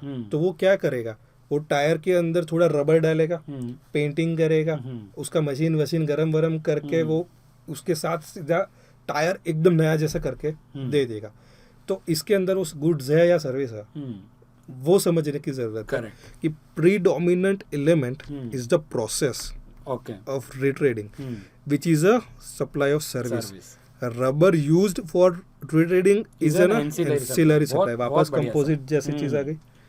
सप्लाई ऑफ रिट्रेडेड टायर, ऊपर जैसे ही बात हो गई, बुक बन गई कि हाँ, मैं जाके डायरेक्टली शॉप पे बोलता हूँ कि हाँ भाई ठीक है, मेरे को सेकंड हैंड टायर दे दो, तो वो सप्लाई ऑफ गुड्स बनेगा। जब old tyre belongs to the supplier of retreaded tyres only, तब वो गुड्स है। सर एकदम ये मेरा बहुत मुझे पसंद आता है, पसंद अच्छा अच्छी चीज है कि रबर तो मुझे मार्केट से मिल जाएगा, करेक्ट, बट ये प्रोसेस मुझे नहीं आती है। प्रोसेस हर कोई को छोड़ाएगा, तो रबर तो मिल जाएगा, आप अमेजोन करोगे ना तो ऑर्डर करके दे देगा, करेक्ट, बट उसको करना, वो प्रोसेस करना इज द एसेंस। बराबर। रबर ले लूँ और टायर के ऊपर फेविकॉल से चिपका तो थोड़ा होगा। बराबर। और सर का एग्जांपल इतना अच्छे से फिट होता है कि भाई अगर अपनी गाड़ी है, हाँ, और अपन जाते हैं और बोलते हैं कि भैया ये जो मेरे टायर है घिस गए, इसको थोड़ा वापस तो ठीक करके दे दे, हाँ, तो वो एक्चुअली आपको सर्विस प्रोवाइड कर रहा है। Exactly. इवन दो वो सर्विस प्रोवाइडेड में उसके लग रहे हैं गुड्स, हाँ, और रॉ मटेरियल तो यूज करेगा ही। हाँ, क्योंकि उसके बिना तो पॉसिबल ही नहीं है हाँ, कि वो टायर वापिस से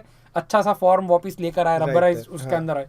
पर अगर मैं गाड़ी है और मैं गाड़ी लेकर गया और मैं ये नहीं बोल रहा कि भाई मेरे टायर तो ठीक करके दे, हाँ, मैं उसको बोलता हूँ भाई तेरी दुकान में जो टायर पड़े ना, एक काम कर वो 4 टायर मेरे को दे दे। राइट, वो सेकंड हैंड टायर हो गए, हाँ, बट नए जैसे ही है, हाँ, तो अपन ने ले लिए, तो वो मेरे लिए तो वो नए हैं क्योंकि मैंने फर्स्ट टाइम परचेज करा।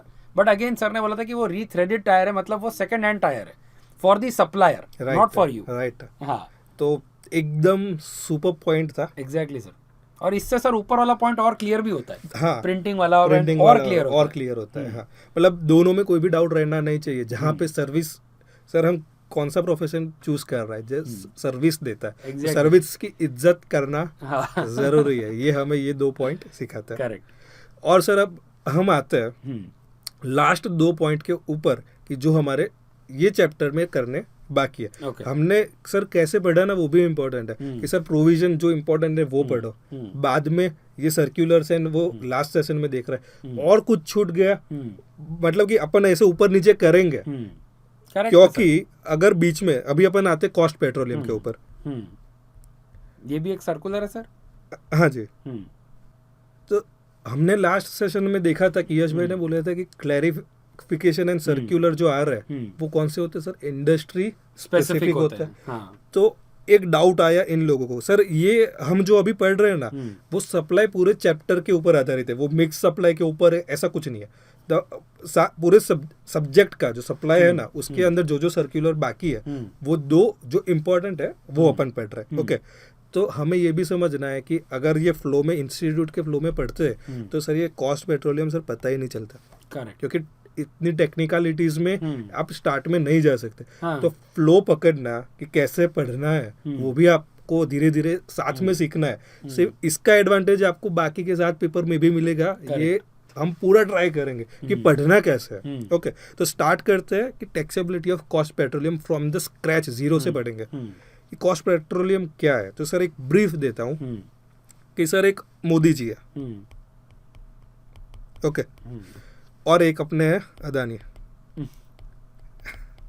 ओके, तो अदानी जी बोलते हैं कि मैं मिनरल्स निकालने का काम करके दूंगा मोदी जी। मतलब कि कोई बड़ी जगह है, वहां पे खुदाई करके वहां से मिनरल्स निकालना है मुझे, क्रूड निकालना है, कोल निकालना है, वो सब निकालना है। ओके, तो वो जो काम करना है ना,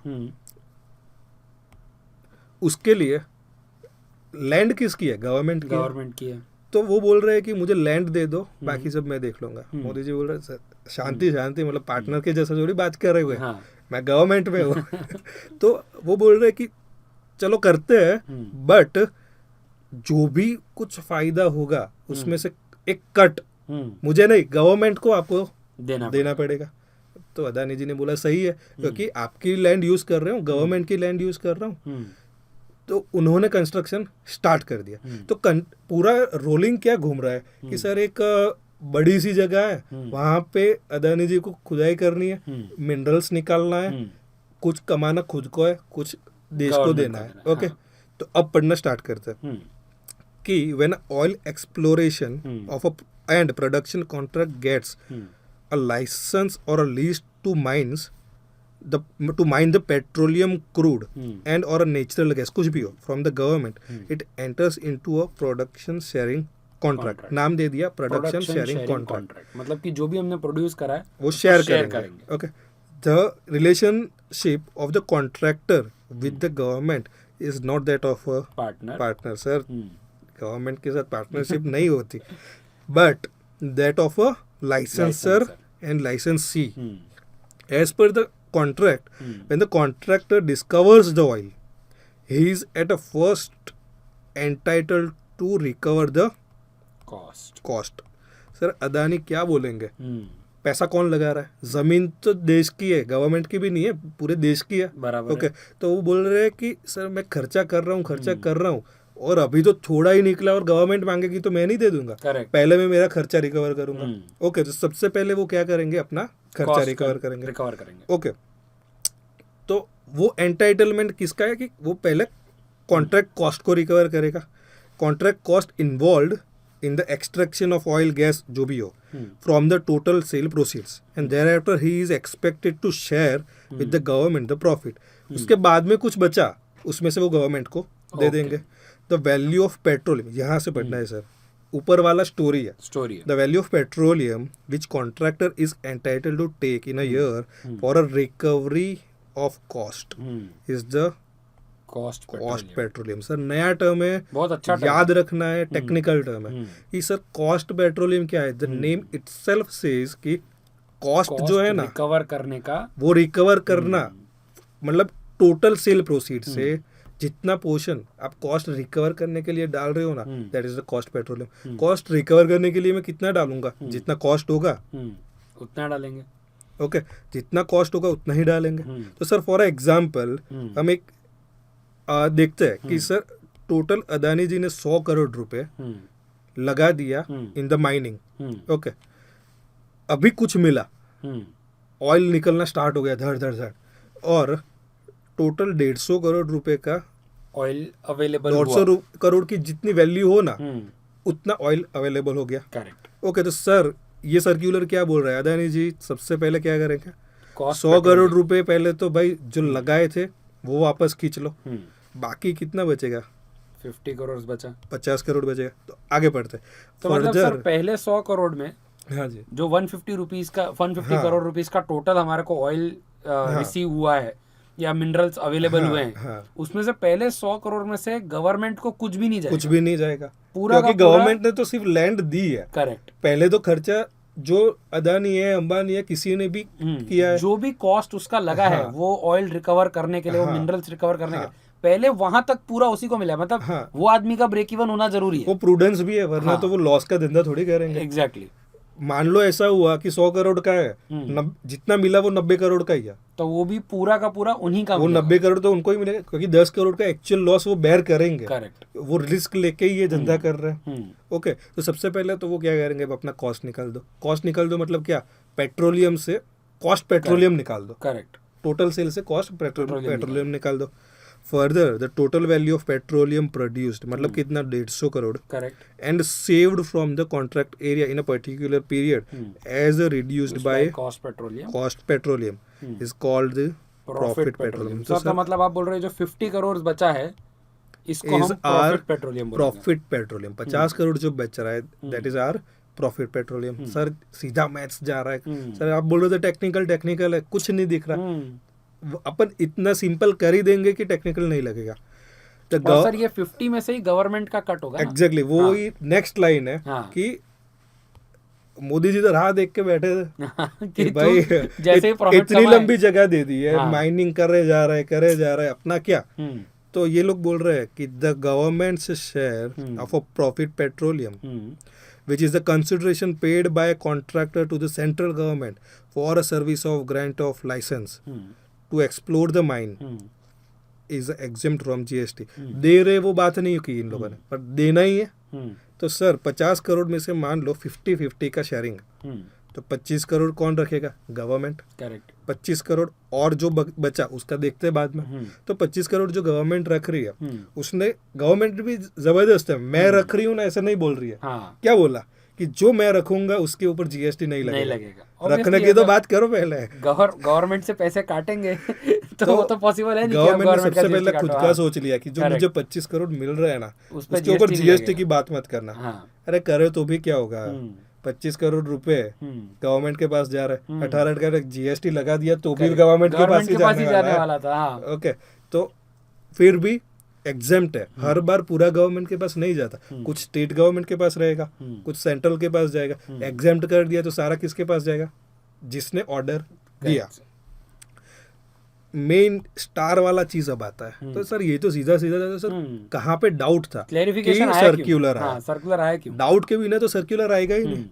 तो the cost petroleum is not a consideration received by a contractor for a service is provided to the government and thus not taxable per se। Okay। Sir किसी को ऐसा लगे कि ये जो लैंड इतनी बड़ी मिली वो 100 करोड़ का माइनिंग कर रहा है इसलिए मिली, ऐसा नहीं है। ये कोई 100 करोड़ रुपए is not a consideration for getting that land. The cost petroleum is not a consideration received by the contractor for a services provided to the government। Sir मैं यहाँ पे गवर्नमेंट को सर्विस दे रहा हूँ, नो, मैं खुद के लिए काम कर रहा हूँ। ऐसा एक इंटेंशन लोग ला सकते हैं कि भाई ये गवर्नमेंट को सर्विस प्रोवाइड कर रहा है, गवर्नमेंट के बिहाफ पे ऑयल रिकवर कर रहा है। तो सर ये मेन लाइन है कि the reason for the same is that contractor carry exploration and production of petroleum for themselves, not for government. Themselves sir खुद के लिए वो ये काम के लिए कर रहे हैं and not a service to the government. They had acquired the right to explore, exploit and sell the petroleum in lieu of what, royalty and share in profit petroleum. Sir ये 25 करोड़ जो दे रहे हैं ना, इसी के बदले में हमें वो लैंड मिली थी। तो सर 100 करोड़ जो है ना वो खर्चा, 100 करोड़ का खर्चा किया, इसके लिए लैंड नहीं मिली। तो 100 करोड़ के ऊपर जीएसटी सर नहीं लगेगा, इसके ऊपर जीएसटी नहीं लगेगा। जो कॉस्ट पेट्रोलियम वाला एलिमेंट है उस पे कभी जीएसटी नहीं लगेगा, कभी भी नहीं लगेगा। और प्रॉफिट पेट्रोलियम पे गवर्नमेंट ने सामने से बोल दिया कि जो हमारा हिस्सा है उस पे नहीं लगेगा। तो सर डाउट इधर आना चाहिए कि ये बाकी 25 का क्या। तो सर फंडामेंटल से डेविएट मत हो। 25 करोड़ का तो हमें क्रूड मिला है। मैं जब ये 25 करोड़ का क्रूड, ये मार्केट प्राइस के हिसाब से अपन बोल रहे हैं, 25 करोड़ का क्रूड जब बेचूंगा ना तब उसके ऊपर जीएसटी आएगा। Exactly right. तो 3 चीज हुई, खर्चा कितना है 100 करोड़ का, टोटल मिलने वाला है 150 करोड़। तो 100 करोड़ क्या है, कॉस्ट पेट्रोलियम। 150 करोड़ सबसे पहले कहाँ जाएगा, 100 करोड़ को काटने, 100 करोड़ को सेट ऑफ कर दो। बाद में 50 करोड़ बोला मोदी जी आए मुझे पैसा दो। 25 करोड़ की उनकी जो हिस्सेदारी थी वो उनको दे दी, उन्होंने बोल दिया इसके ऊपर जीएसटी भी नहीं लगेगा। मान लिया जीएसटी नहीं लगेगा। बाकी का जो 25 है मैं आगे बेचूंगा जब, अदानी जी उसके जब ऊपर आगे GST बेचेंगे लगेगा। तब जो सीन है वैट है क्रूड है जो भी जीएसटी supply है, लगा नहीं उसके लगा हिसाब से तब लगेगा। लगेगा। हाँ, तो बाकी का पोर्शन बाद की बात है। बट ये हमें पता चल गया कि सर सर्कुलर इसके ऊपर था, ये 3 स्टार कर रहा हूँ कि कॉस्ट पेट्रोलियम के ऊपर जीएसटी लगेगा कि नहीं लगेगा, क्योंकि प्रॉफिट पेट्रोलियम का जो दूसरा पार्ट है वो तो एग्जेम्पशन में दे ही दिया है। करेक्ट। तो circular is all about this para cost petroleum वाला पार्ट ओनली। ओके सर, कोई ऐसा नहीं सोचे कि जो ये सर्विसेज ऑयल एक्सप्लोरेशन की जो सर्विस है ना, वो सर्विस टू गवर्नमेंट नहीं है, वो हाँ। सर्विस टू माई सेल्फ है। एग्जैक्टली। कि मेरी कंपनी है और हमें ऑयल एक्सप्लोर करना है, और इसीलिए हमने साइट गवर्नमेंट से मांगी थी। राइट। ऐसा नहीं है कि गवर्नमेंट को हम एक सर्विस प्रोवाइड कर रहे हैं कि हम इंडिया में से अच्छी लैंड में से निकाल के देंगे कि कहाँ ऑयल है। तो सर इतना जो पार्ट है ना, बहुत गंदा कर रहा हूँ पर मजा आता है क्योंकि इतना ही याद रखना है, मैं कट कर रहा हूँ, ये क्रक्स है। पर और सर ऊपर दो का भी बहुत अच्छी पढ़ना है। टर्म हमने आज सीखी, cost petroleum and profit petroleum. Right. I don't know MCQ में पूछा जाए नहीं जाए, but still it is a very nice term. ये शायद इंटर में तो टर्म भी पूछ सकता है, हाँ। बट अगर ये पूछे तो पूरा ही पूछेंगे। पूरा केस स्टडी देके सर 6 से 8 मार्क तक पूछ लेंगे, मिनिमम Correct. 4 तक पूछ लेंगे, और इसमें हर चीज आ जाएगी, 100 करोड़ 150 करोड़ 200 करोड़, और आपको अच्छे से लिखना भी आ और जाएगा, पूरा cost, सर्कुलर के profit। हिसाब से आपको Exactly. लिखना पड़ेगा, क्योंकि 4 मार्क से कंसेप्ट तो 2 लाइन का ही है। ये कॉस्ट पेट्रोलियम पे नहीं लगेगा, प्रॉफिट पेट्रोलियम में गवर्नमेंट का जो स्टेक है वो एग्जेम्प्ट है। आंसर तो इतना ही है ना, तो अच्छे से लिखोगे तो मार्क्स मिलेगा। करेक्ट। सर एक क्वेश्चन मेरा यहाँ पर और है, अपन ने आज इतने सारे सर्कुलर्स देखे, हाँ। तो सर जैसे सर्कुलर नंबर क्या आंसर में मेंशन करना नहीं जरूरी जरा है? भी जरूरी नहीं है। Okay. लिखोगे एग्जामिनर को लगेगा बहुत ज्यादा गलत लिखा है, ये एग्जामिनर थोड़ी चेक करेगा। करेक्ट।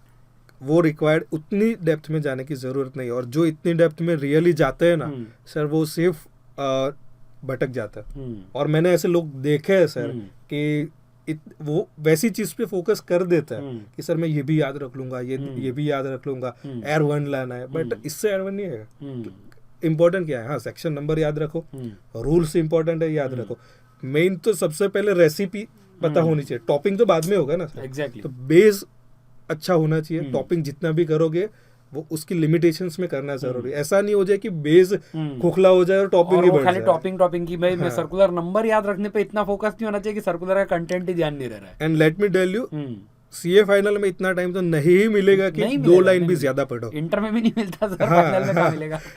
रेदर इंटर इज, मुझे बोलना नहीं चाहिए, फाइनल वालों को गलत लगेगा। According to me inter is more difficult than CA, क्योंकि चैलेंजेस टू फेस यहाँ से सब्जेक्ट फर्स्ट टाइम इंटर पे देखा था हमने सर। डेविएट थोड़े हो रहे हैं, बट इंटर डिफिकल्ट क्यों है सर?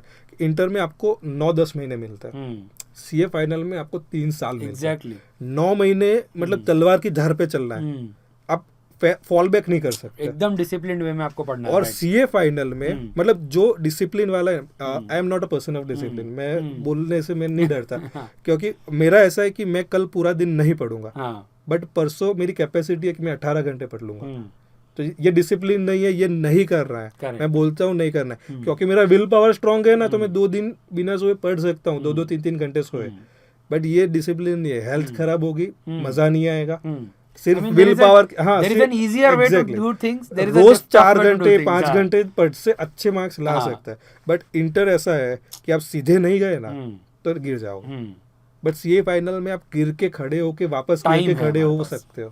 तो सीए फाइनल के लिए मैं ये इधर क्यों बोल रहा है सीए फाइनल के लेक्चर में कि सर सीए फाइनल में अगर आप ये लेक्चर रिकॉर्ड देख रहे हो तो अगर गिर भी गए हो ना अभी, तो यहाँ से खड़ा हो सकते। हाँ, अभी भी देयर इज टाइम, राइट, आप आराम से खड़े हो सकते हैं। हाँ, तो सीए फाइनल में 2-3 बार आप नीचे गिर के खड़े हो सकते हो, इतना टाइम सीए फाइनल देता है कि, क्योंकि कोई लोग होते हैं ना वो अंडरस्टैंडिंग में बहुत टाइम देते हैं, वो इंटर में आप इतना नहीं दे पाते हो। तो जो डेप्थ में जा रहे हैं, जो एक एक चीज को खोल के पढ़ रहे हैं, लाइक मी, कि मुझे पढ़ा नहीं, मैं रट नहीं सकता, बट मैं पूरा खोल के पढ़ूंगा ना, तो लेट मी टेल यू, मैं कॉमा भी याद रख लूंगा, बट समझे बिना नहीं रख पाऊंगा। तो वैसे लोग हैं, तो उनके लिए CA final is the beauty कि 2-3 बार गिर के भी ऊपर आ सकते हो, और कहाँ तक जा सकते हो वो अपन बातें देखेंगे। सर लास्ट पॉइंट है, बहुत फास्ट और अच्छे से देखेंगे। फास्ट क्यों देखना है? क्योंकि एनर्जी रहे उसके लिए, वापस ऊपर नीचे करते रहेंगे। सर हमने बोला था कब स्केड्यूल 1 पढ़ते टाइम कि स्केड्यूल 1 के अंदर हमने एक ट्रांजैक्शन देखा था. स्केड्यूल 1 मतलब क्या, जहाँ पे कंसिडरेशन नहीं है, कंसिडरेशन नहीं है, फिर भी वो सप्लाई बनेगा. फिर भी सप्लाई बन रहा है. तो वैसे ट्रांजैक्शन में हमने देखा था, तीसरा पॉइंट था मे बी कि जहाँ पे सप्लायर है, रेसिपिएंट है, एजेंट है, और एजेंट जब अपने बिहाफ पे कोई भी बाइंग सेलिंग कर रहा है और कंसिडरेशन नहीं है, तो वो स्केड्यूल 1 के अंदर डीसी एजेंट बनेगा. ओके, बट हमने सिर्फ इतना पढ़ के उधर छोड़ दिया था, क्योंकि मैंने बोला था कि डिटेल्ड सर्क्यूलर गवर्नमेंट ने दिया है, तो उसके साथ में हम पढ़ लेंगे. तो ये सर्क्यूलर पढ़ते हुए एग्जाम पॉइंट ऑफ व्यू से हाईली इंपॉर्टेंट है, क्योंकि बहुत सारी एग्जाम में आने के बाद नहीं पूछा है और ये टेक्निकल है, तो अपकमिंग एग्जाम्स के लिए ज़्यादा इंपॉर्टेंट रह जाएगा. कि सर क्या है कि ये लोग क्या बोल रहे, डेल क्रेडर एजेंट डीसी है. Del credere agent I think sir हमारे लिए एक नया टर्म है. सीए फाइनल तक पहुंचने तक अकाउंट्स में सर बहुत बार आ भी गया. अच्छा, आता है. कंसाइनमेंट में हमने पहली बार पढ़ा होगा डेल क्रेडर एजेंट. तो del credere agent is an agent sir जो बैड डेब्ट्स की रिस्पॉन्सिबिलिटी खुद लेता है, राइट, थोड़ा सा एक्स्ट्रा कमीशन के लिए. मुझे ये टर्म अकाउंट्स में अपना थोड़ा कच्चा है, तो बहुत अच्छे से याद नहीं किया था. तो मैंने मेरे सीए फाइनल का ये जब पढ़ा था ना, तब सबसे पहले डीसीए को मिला था. Okay sir. तो आपने देखा है तो आपको इजी लगेगा, सब स्टूडेंट्स को भी इजी लगेगा. They know del credere agent का मतलब क्या है. स्टिल मैं वापस एक बार देखता हूँ. A question was posed by the industry whether supply between a principal and a DCA would also get covered under Schedule 1. क्या Schedule 1 में ये मिस्टर DCA आते हैं या नहीं आते? The government clarified the doubt of industry by a way of following clarification. तो ये 2 लाइन काट दो. ओके सर, ऐसी लाइन भी काटनी है, क्योंकि अपन प्रिपरेशन कर रहे हैं for a reading the CA final के एग्जाम के दिन ये बुक से ही पढ़ना है, तो एक भी लाइन ज्यादा नहीं पढ़नी है. ओके सर, तो बोल रहे कि नीचे के हिसाब से देख लेना. Okay, before going through the clarification let us understand what is meant by DCA. Correct. In a commercial trade parlance, DCA is a selling agent who is engaged by a principal to assist in the supply of goods or service by connecting the potential buyer. Agent क्या करता है, अभी तो वही है. मैं जो normal agent समझ रहा था उसी की बात हो रही है. The factor that differentiates the DCA from the normal agent is that he guarantees the payment to supplier. जैसे यश भाई ने बोला कि अकाउंट्स में आपने देखा है कि ऐसा एजेंट कि जो हमारे बैड डेब्ट्स को गारंटी करता है, मतलब बैड डेब्ट की रिस्पॉन्सिबिलिटी लेता है, बोलता है कि भाई तुम्हारे बैड डेब्ट होगा तो टेंशन मत लो, मैं खड़ा हूँ. एग्जैक्टली. पर उसके बदले में हल्का सा ज्यादा मेरे को कमीशन चाहिए. यही गवर्नमेंट इन लोगों ने भी बोला कि सर ये क्या करता है. In such a scenario when the buyer fails to make the payment exactly to principal by a due date, DCA makes the payment to principal on behalf of buyer. Effectively क्या कर रहा है, provides the insurance against the default of buyer. Correct. And for this reason commission paid to the DCA may be relatively higher. जो यश भाई ने बात किया exactly, हाँ. तो in order to guarantee the timely payment to supplier, the DCA can resort to various method. The DCA के पास खुद के पैसे बहुत पूरे थोड़ी दे देगा, वरना तो वो खुद धंधा कर लेता. एजेंट पैसे देना रिस्पॉन्सिबिलिटी है, बट ट्राई क्या करेगा, जिसके वो रेसिपिएंट से रिकवर करवाए, वो लिक्विडिटी का ग्लिच है ना, वो कुछ टाइम पे दे देगा. तो एजेंट बोलता है वो क्या करेगा कि एक्सटेंड करेगा short term transaction based loan to the buyer और paying the supplier himself and recovering the amount from buyer with some interest भी ले सकता है. ये सब्जेक्टिव मैटर है सब. Okay, this loan is to be repaid by the buyer along with the interest. हमें पता है ये पैसा तो देना ही है, वो मांगेगा ही. तो सर डाउट कहाँ पे आ रहा है सर? तो मतलब इस केस में कुछ ऐसा हो रहा है कि जैसे मैं सप्लायर था और मुझे सेल करना था गुड्स किसी को, और हमारे बीच में एक डीसीए है, तो एक्चुअली जो कंज्यूमर है उसको मुझे गुड्स रुपए दे देने चाहिए. मैंने उसको गुड्स दिए तो उसको रुपए देने चाहिए. पर अगर वो मुझे टाइम पे रुपए नहीं देता, तो जो डीसीए है वो आएगा लाइमलाइट में. exactly. मैं पैसा दे दूंगा.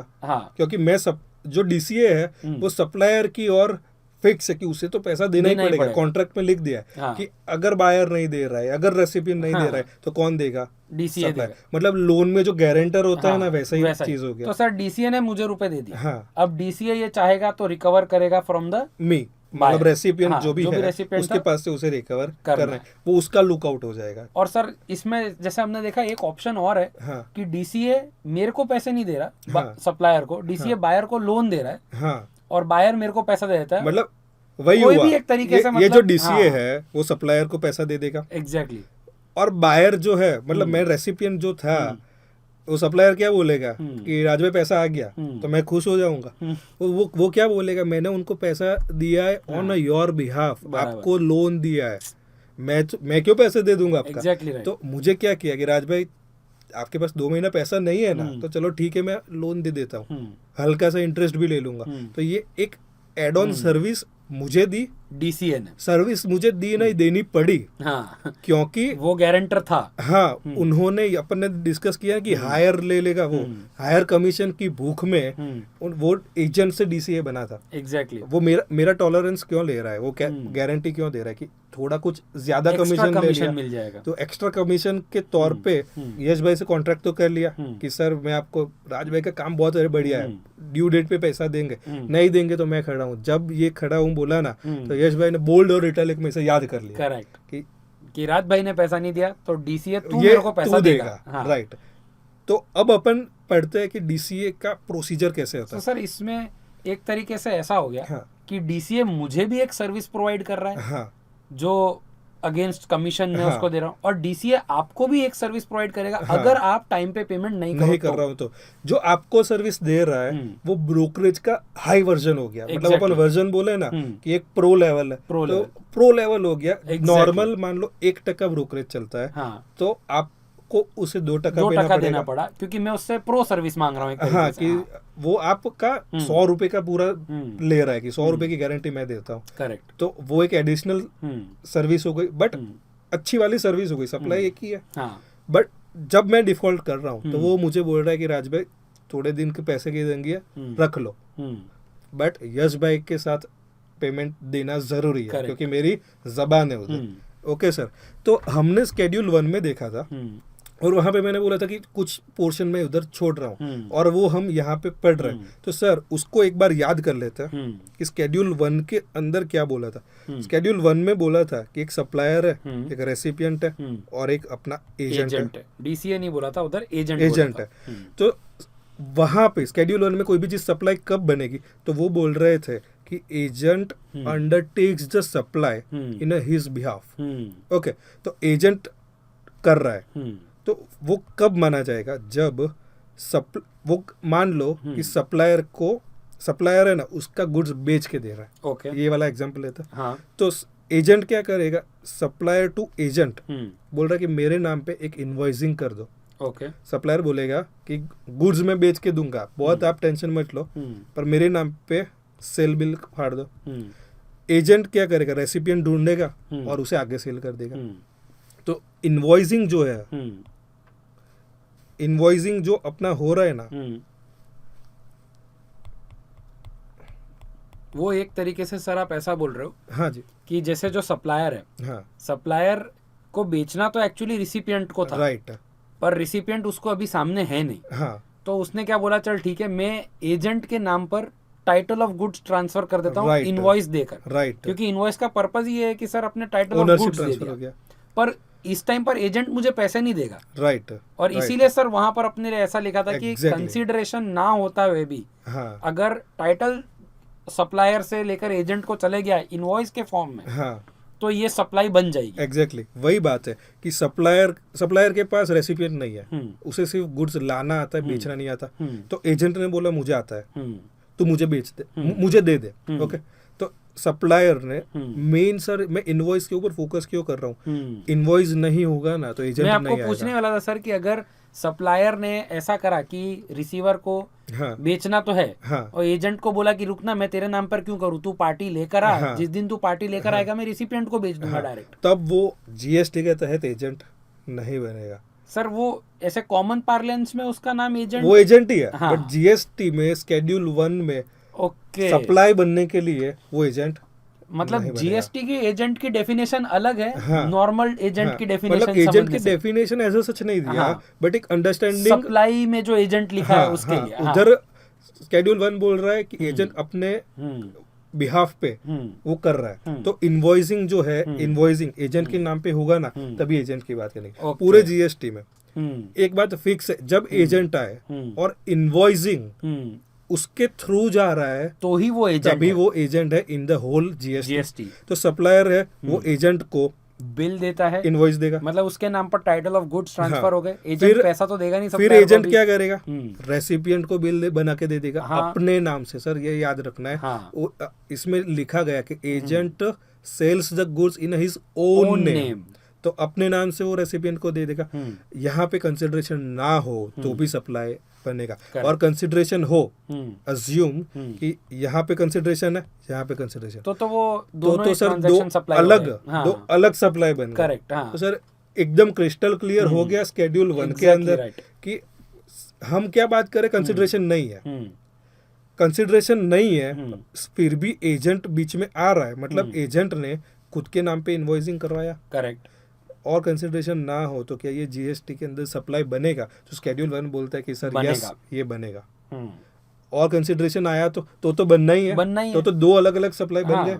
ओके सर, बहुत डिटेल में अपन ने स्केड्यूल 1 का point number 3 supplier recipient agent को समझ लिया है, करेक्ट। और सप्लायर रेसिपिएंट और एजेंट के साथ में हमें क्या याद रखना है, इनवॉइसिंग एजेंट के साथ इनवॉइस याद, एजेंट वही है जिसके नाम पर इनवॉइस बनेगा। सर हाँ। इनवॉइस टर्म नहीं आया ना तो एजेंट बना ही बनेगा। Correct। तो हमें अपने इस दुनिया का एआई याद रखना है, agent and invoice, agent and invoice, agent plus invoice हो रहा है तो ही सप्लाई की बात करो, Correct। अदरवाइज हमें मतलब कुछ नहीं पता। शेड्यूल 1 का जो सप्लाई है ना कि नो कंसिडरेशन सप्लाई, हाँ। वो A+I वाली बात है, राइट, कि ऐसा एजेंट जिसके नाम पे इनवॉइस बना। हाँ। पर सर हम ये अभी डीसीए में पढ़ रहे हैं क्योंकि हमें ये फाइंड करना है कि क्या डीसीए भी एजेंट है। एग्जैक्टली। ओके, मतलब हमने स्केड्यूल 1 तो बात कर रहा है एजेंट की, हाँ अब हमारा लेवल बढ़ा हाँ, और एक और टाइप ऑफ बंदा एजेंट आया, आया एक, मान लीजिए हाँ, डीसीए। हाँ, डीसीए क्या करता है, पेमेंट की श्योरिटी देता है। Sir Correct। डीसीए क्या करता है, पेमेंट की श्योरिटी surety देता है। तो सर डीसीए जो पेमेंट की श्योरिटी दे रहा है, तो उसके अंदर कुछ ज्यादा सर्विसेज आ रही है, हाँ, शॉर्ट टर्म लैंडिंग कर रहा है, एक्स्ट्रा Exactly सर्विस right। दे रहा है, हाँ। तो उसमें क्या होगा, कौन से इश्यूज आते हैं और उनके क्लैरिफिकेशंस क्या रहेंगे, वो अभी हम पढ़ना स्टार्ट Okay। करते हैं। तो एजेंट क्लियर हो गया फ्रॉम स्केड्यूल 1, एकदम एआई, एजेंट मतलब एआई। एआई। अब पढ़ते हैं weather a DCA fall under the ambit of agent under para 3 of schedule 1। Sir सीधा एकदम मस्त पूछ रहा है, सर क्या डीसीए एजेंट बनेगा?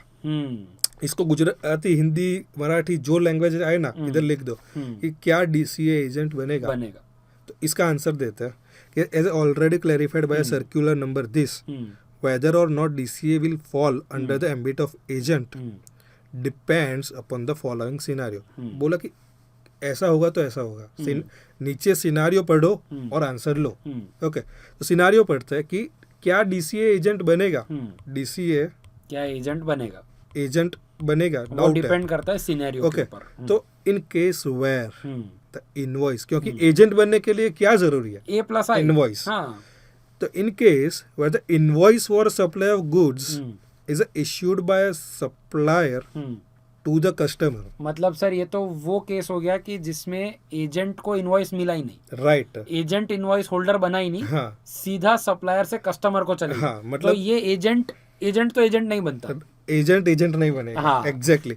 तो सर ये यहाँ क्या हो रहा है, सप्लायर हाँ, टू रेसिपिएंट, डायरेक्टली ये तो सेल्स उन दोनों के बीच की बात हो रही है। ब्रोकरेज एंड वो अलग चीज है, हाँ। वो उसे उससे मतलब बीच में मत लाओ। मिलाओ। हाँ। हाँ, तो सप्लायर एंड रेसिपिएंट जब डायरेक्ट है, इनवॉइस इन दोनों के बीच में ही बन प्लस रहा है। इनवॉइस नहीं हो रहा है, तो क्या सर एजेंट ही एजेंट नहीं बन रहा है, तो सर डीसीए थोड़ा एजेंट बनेगा। बहुत सही बात बोली सर। एजेंट ही, हाँ। एजेंट वाला ट्रांजैक्शन सप्लाई में नहीं आ रहा। अगर ये एजेंट का ही ट्रांजैक्शन होता तो एजेंट ही एजेंट हाँ, नहीं बनता, तो हाँ। डीसीए क्या एजेंट डीसीए बनेगा? क्या बनेगा? तो in case where the invoice for a supply of goods, sir goods मतलब आपका डाउट मुझे याद आता है, उधर मैंने आपने पूछा था। बोला था कि सर्विस क्यों नहीं है, तो हाँ। उधर सर्विस नहीं है, हाँ, मतलब ऐसा पूछा था सर्विस क्यों नहीं है, नहीं सर्विस मतलब इधर वहाँ होना लिखा चाहिए था कि इन नहीं। Case of supply of goods, goods. हाँ, स्केड्यूल 3 में भी सिर्फ गुड्स की बातें Goods चल की रही है, बात इधर भी सब गुड्स की बातें चल रही है। एजेंट माने अभी के लिए सिर्फ गुड्स गुड्स रिलेटेड, वाला एलिमेंट के ही ऊपर फोकस हाँ, करो। क्यों ये लॉ में सिर्फ गुड्स के रिलेटेड बातें की गई है। ओके, तो in case where the invoice for a supply of goods is issued by a supplier to the customer directly, either himself or through DCA, मतलब प्रिंट DCA के थ्रू देना कोई बड़ी बात नहीं है, does not fall under the ambit of agent, तो वो एजेंट नहीं बनेगा। तो पहले सिनारियो में एजेंट DCA, भले वो एक्चुअली अगर आप देखोगे कॉमन टर्म्स में तो वो एजेंसी का काम कर जरूर रहा है, हाँ, बट यहाँ पे वो नहीं बनेगा। पैरा 3 ऑफ शेड्यूल 1 में वो एजेंट नहीं बन रहा है, तो DCA ऊपर नाखुश हो जाता है कि मैं एजेंट नहीं बन पाया। In case where the invoice for a supply of goods is issued by a DCA, in his मैंने क्या बोला था, in his own name, the DCA would fall under the ambit of agent। Sir खुद के दम पे कुछ करोगे ना तो कुछ बनोगे, एग्जैक्टली खुद के दम पे कुछ करोगे तो कुछ बनोगे। तो अपने नाम पे बिल बना दिया, तब एजेंट, ये जो DCA था अपना, वो DCA प्लस आई हो गया, एजेंट बन गया। हाँ, DCA प्लस आई हो गया आई। अपने नाम पे इनवॉइस बनाने के बाद DCA को स्केड्यूल, एजेंट तो था ही सर, नाम में ही था, तो DCA को स्केड्यूल 1 वाले एजेंट की फील कौन देता है, DCA प्लस आई, इनवॉइस। स्केड्यूल 1 वाला एजेंट आपको बनना है। स्केड्यूल 1 वाला एजेंट मतलब क्या सर, कि जो खुद को कंसिडरेशन ना होने पे सप्लाई तक लेके जाए, जो खुद को कंसिडरेशन ना होने पर सप्लाई तक लेके जाए, उससे स्केड्यूल 1 वाला एजेंट बोलते हैं। तो DCA कब बोल रहा है मुझे एजेंट बनना है, नाम में तो है बट कौन सा नहीं है, वो स्केड्यूल 1 वाला नहीं बन रहा था, उसे बनना है, तो उसने अपने खुद के दम पे इनवॉइस बनाया और वो यहाँ पे DCA एजेंट बन गया। तो अभी डाउट को थोड़ा ऊपर लेके जाता, whether the temporary short term transaction, क्योंकि अभी DCA आ गया लाइमलाइट में, सर अभी मैं आ गया, सप्लाई बनना चाह रहा हूँ, अभी मेरी बात करो, तो अभी एजेंट को भूल जाओ, अभी आ गया DCA। Whether the supply temporary short term transaction based loan extended by DCA to the recipient, default करा होगा तब, for which interest is charged by DCA is to be included in the value of goods. यहाँ पे भी सिर्फ goods ही है, हमें बहुत ज्यादा डिवेट नहीं करना, सिर्फ बोल रहा हूँ। Being supplied by a supplier where DCA is not an agent, तो ये बात ऐसी कर रहा है कि DCA खाली DCA प्लस आई नहीं है, हाँ, स्केड्यूल 1 वाला DCA नहीं है। तो जब DCA अपने रेसिपिएंट को, मतलब अपने एग्जाम्पल जो देखा उसमें मुझे R फॉर राज को, रेसिपिएंट को शॉर्ट टर्म लैंडिंग कर रहा है, क्योंकि वो टाइम पर पेमेंट नहीं कर क्योंकि मैंने टाइम पे पेमेंट नहीं किया, तो उसने शॉर्ट टर्म लैंडिंग है कि दे क्या, और कब जब ये DCA खुद स्केड्यूल 1 वाला DCA नहीं बन पाया, तब ये जो इंटरेस्ट मुझसे चार्ज लिया, इंटरेस्ट मेरे पास से लिया, क्या वो वैल्यू ऑफ गुड्स के अंदर जाएगा क्या? सर आपको लग रहा होगा कि ये DCA वाला पॉइंट, एजेंट वाला पॉइंट राज सर ने लास्ट में क्यों लिया, क्योंकि मुझे composite supply and mix supply पढ़ाना था। कंपोजिट सप्लाई और मिक्स सप्लाई पढ़ोगे तब आपको पता चलेगा कि जब मेन चीज क्या है, गुड्स का सेल। अब मैं शॉर्ट टर्म लैंडिंग कर रहा हूँ, इंटरेस्ट का पोर्शन जो है वो सेम इनवॉइस में जाएगा। अगर मैं मिक्स सप्लाई कंपोजिट सप्लाई पढ़ाई बिना बोलता ना, तो आप सिर्फ पढ़ लेते, जो हर वर्ड अपने को ट्रिगर कर रहा है कि ये उधर गया, ये उधर गया, वो नहीं जाता। ये लास्ट में लेने का रीजन है, फ्लो ऐसे ही नहीं बन रहे अपने, हर चीज दिमाग में है कि क्या पढ़ाना है और कब पढ़ाना है। ओके सर, तो कंपोजिट सप्लाई याद आया, वो बोल रहा था प्रिंसिपल सप्लाई बन जाएगा और सेम इनवॉइस में मिक्स कर देने का सब कुछ, 50,500 रुपये टीवी का बिल बन गया था। ओके, तो उधर नहीं जाते, वापस इधर आते कि क्या इंटरेस्ट का अमाउंट वैल्यू ऑफ गुड्स में इंक्लूडेड होगा या नहीं होगा। तो पढ़ते हैं, in such a scenario the following activities are taking place. क्या क्या हो रहा है ये लोग ओपन करके दिखा रहे हैं कि supply of goods from supplier to recipient. देखो ये सप्लायर टू रेसिडेंट इसलिए क्योंकि DCA को आई नहीं मिला। हाँ, यानी DCA ने अपने नाम पर इनवॉइस करवा लेता, हाँ, तो डायरेक्ट नहीं हो रहा होता। तो पहले क्या सप्लायर से DCA के पास गुड्स जाता, DCA से रेसिपिएंट के पास जाता। और हम ये वाला केस तो देख ही नहीं रहे, इसलिए हमने भी क्या लिखा है, DCA लिखा है, DCA प्लस ये वापस एक बार पढ़ लेना पॉज करके कि ये पॉइंट क्या बोल रहा है। ये पॉइंट ऐसा बोल रहा है कि वैसा DCA की जो एजेंट नहीं बना। करेक्ट, पैरा 3 ऑफ शेड्यूल 1 में एजेंट वो नहीं बन पाया। भूल मत जाना, हम बहुत लिंक कर रहे हो तो शायद थोड़ा भूल जाओगे। वापस आओ, वापस पढ़ो कि ऐसा डीसीए की जो एजेंट नहीं नहीं बना बना। वहां पे क्या होगा, क्या हम क्या पढ़ रहे हैं, क्या इंटरेस्ट का अमाउंट, क्या इंटरेस्ट का अमाउंट वैल्यू ऑफ गुड्स ये। के अंदर इंक्लूड होगा कि नहीं होगा। क्या इंटरेस्ट का अमाउंट इंक्लूड होगा या नहीं होगा। हम्म, ओके, तो supply of goods from supplier to recipient हो रहा है। एग्जैक्टली। ओके, ये तो पता चल गया। Hmm, supply of agency service from a DCA to supplier और रेसिपिएंट और बोथ। बराबर है। यहाँ पे सप्लायर और रेसिपिएंट और बोथ लिखा है। हम्म। यहाँ पे बहुत रुकने की जरूरत नहीं है, एट द एंड में इधर बता दूंगा कि सर क्योंकि तो सप्लायर को ही बेस्ट सर्विस दे रहा है। करेक्ट, हाँ, Okay. मेरे को ये सर्विस मिल ही रही है ना हाँ, डीसीए ये अपन बाद में देख लेंगे। Okay, hmm. Supplier of agency service to the supplier, okay समझ लिया। Supply of extension of loan by DCA to the recipient, correct. ये कब आएगा, जब मैं डिफॉल्ट करूंगा, हाँ, जब ये मिस्टर आर डिफॉल्ट करेगा पेमेंट करने में तब, और इंटरेस्ट की बात तभी आ रही है जब आर ने डिफॉल्ट किया है। लोन होगा तो इंटरेस्ट आने वाला है। हाँ, हाँ, तो it is clarified that in case where the DCA is not a agent, DCA को बुरा लग रहा है, as per para 3 of schedule 1, the temporary short term transaction based loan being provided by a DCA to the buyer is a supply of service by a DCA in his principal to principal basis and is an independent supplier. Therefore, the interest being charged by a DCA from the R would not form a part of a supply of value of supply of goods.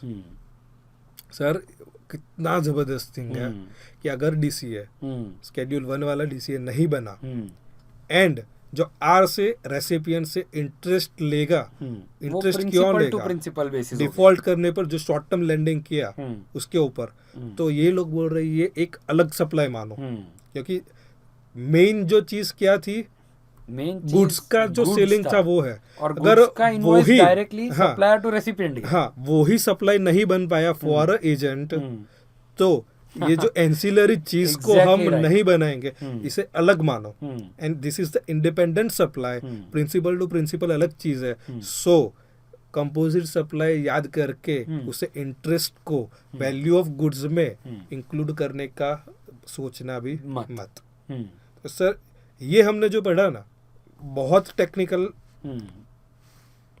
गया, रखा नहीं है अपन ने थोड़ा इसको technical किया है। क्यों? अगर मैं इसे सिर्फ नॉर्मल पढ़ लेता ना सर तो आपको लगता सर इजी है, but let me tell you 3 minute के बाद इसमें कुछ पता नहीं चलता। हमने इसे यहाँ से कहाँ गए हम, ये सेकंड पॉइंट से गए शेड्यूल 1 के ऊपर, वहां से गए कंपोजिट सप्लाई के ऊपर, 3-3 4-4 जगह जा रहे, इसीलिए थोड़ा टेक्निकल लग रहा है। और ये टेक्निकल है तो टेक्निकल चीज टेक्निकल लगना जरूरी है। और अब इसे भूल के दिखाओ क्योंकि इसका रिवीजन नीचे आएगा। करेक्ट, उसका अपोजिट सिनेरियो, हाँ, मतलब 2 पॉइंट पढ़ लोगे तो 3rd पॉइंट को सिर्फ रीड करना है सर। तो मेहनत एक जगह करनी है पर अच्छी करनी है, सो दैट ये रिवीजन हो रहा है सर आपके रिवीजन हो रहा है। शेड्यूल 1 बोलता है कंसिडरेशन वाली बातें, रिवीजन हुआ, कंपोजिट सप्लाई रिवीजन हुआ, तो ऐसे 10-20-25 रिवीजन हो जाता है, पता भी नहीं चलता। अब पढ़ते 3rd डाउट जो अपोजिट रहेगा ऊपर वाला, where DCA is an agent under para 3, इधर डीसीए खुश हो गया क्योंकि वो एजेंट बना, यानी कि पहला बिल बना होगा supplier to DCA, okay, supplier to DCA, और दूसरा बिल बना होगा डीसीए टू रेसिपिएंट।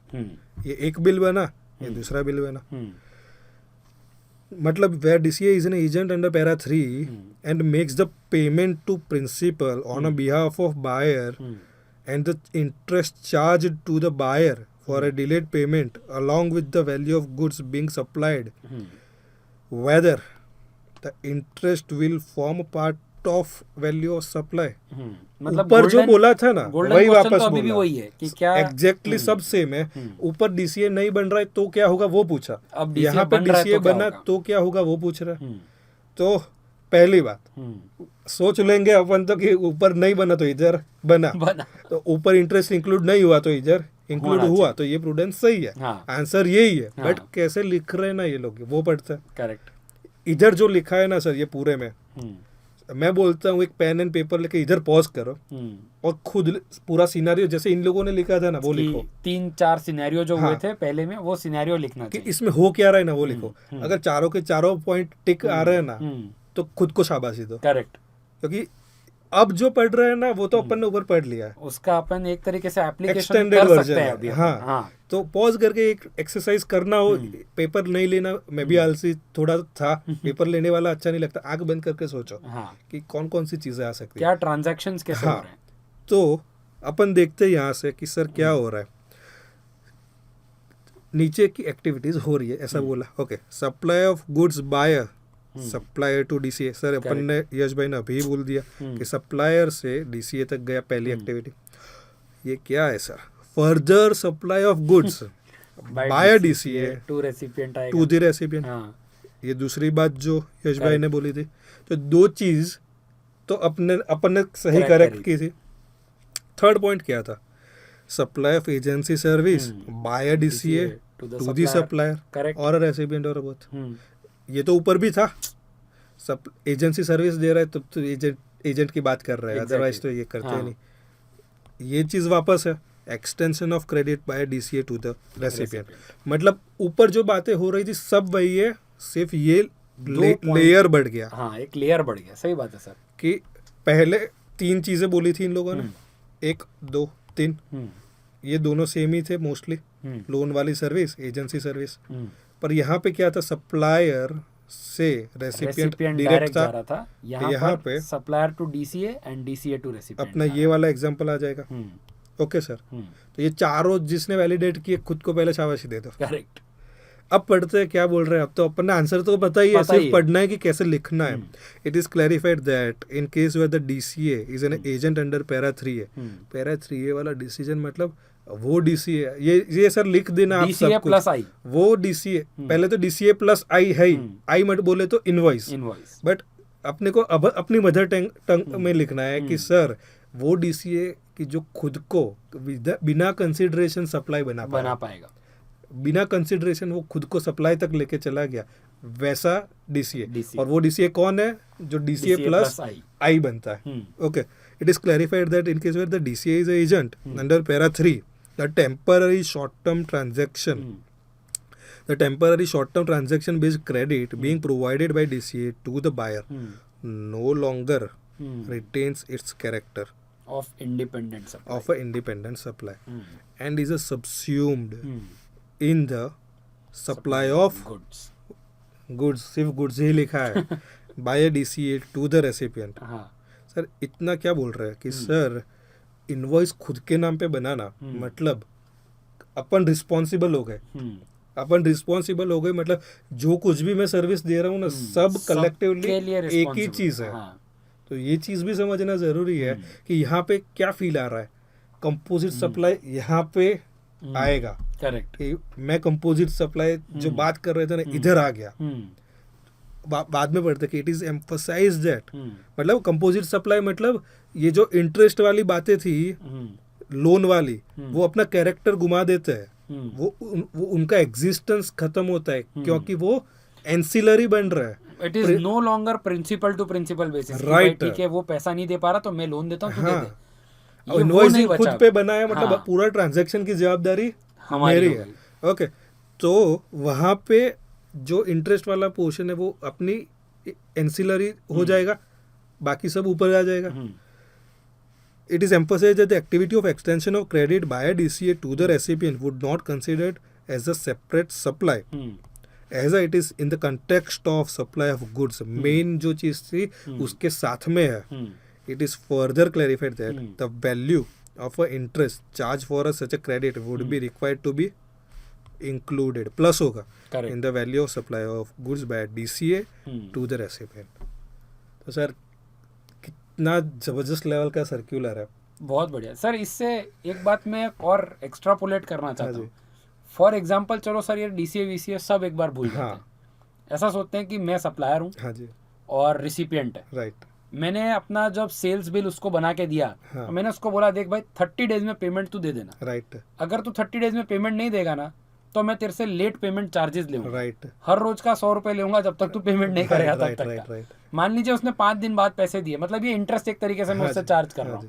मान लीजिए वो 5 दिन बाद पैसे देता है, तो सही बात है कि वैल्यू ऑफ सर्विस वो नहीं होनी चाहिए कि जितने का मैंने उसको गुड्स दिया था। Right. It will be goods plus 5 दिन लेट 500 रुपए, तो ये वही चीज है कि भाई कंपोजिट सप्लाई भी आ गया, एग्जैक्टली टोटल में इंक्लूड हो रहा है। ओके सर, तो सर एजेंट जो हमने पहले छोड़ा था वो क्यों छोड़ा था वो पता चल गया। एग्जैक्टली कंपोजिट सप्लाई के बाद में पढ़ना था हमें, प्लस डीसीए में इन डेप्थ पढ़ना था, हम्म। तो अलग अलग पढ़ के टाइम वेस्ट करने की ज़रूरत नहीं थी। तो यहाँ पे हमारा सप्लाई का चैप्टर जो एक शीट में हमने पढ़ा है, करेक्ट, कौन सी शीट थी सर? सेक्शन वाली सर इतना ही है हमने क्या पढ़ा, बस इतना।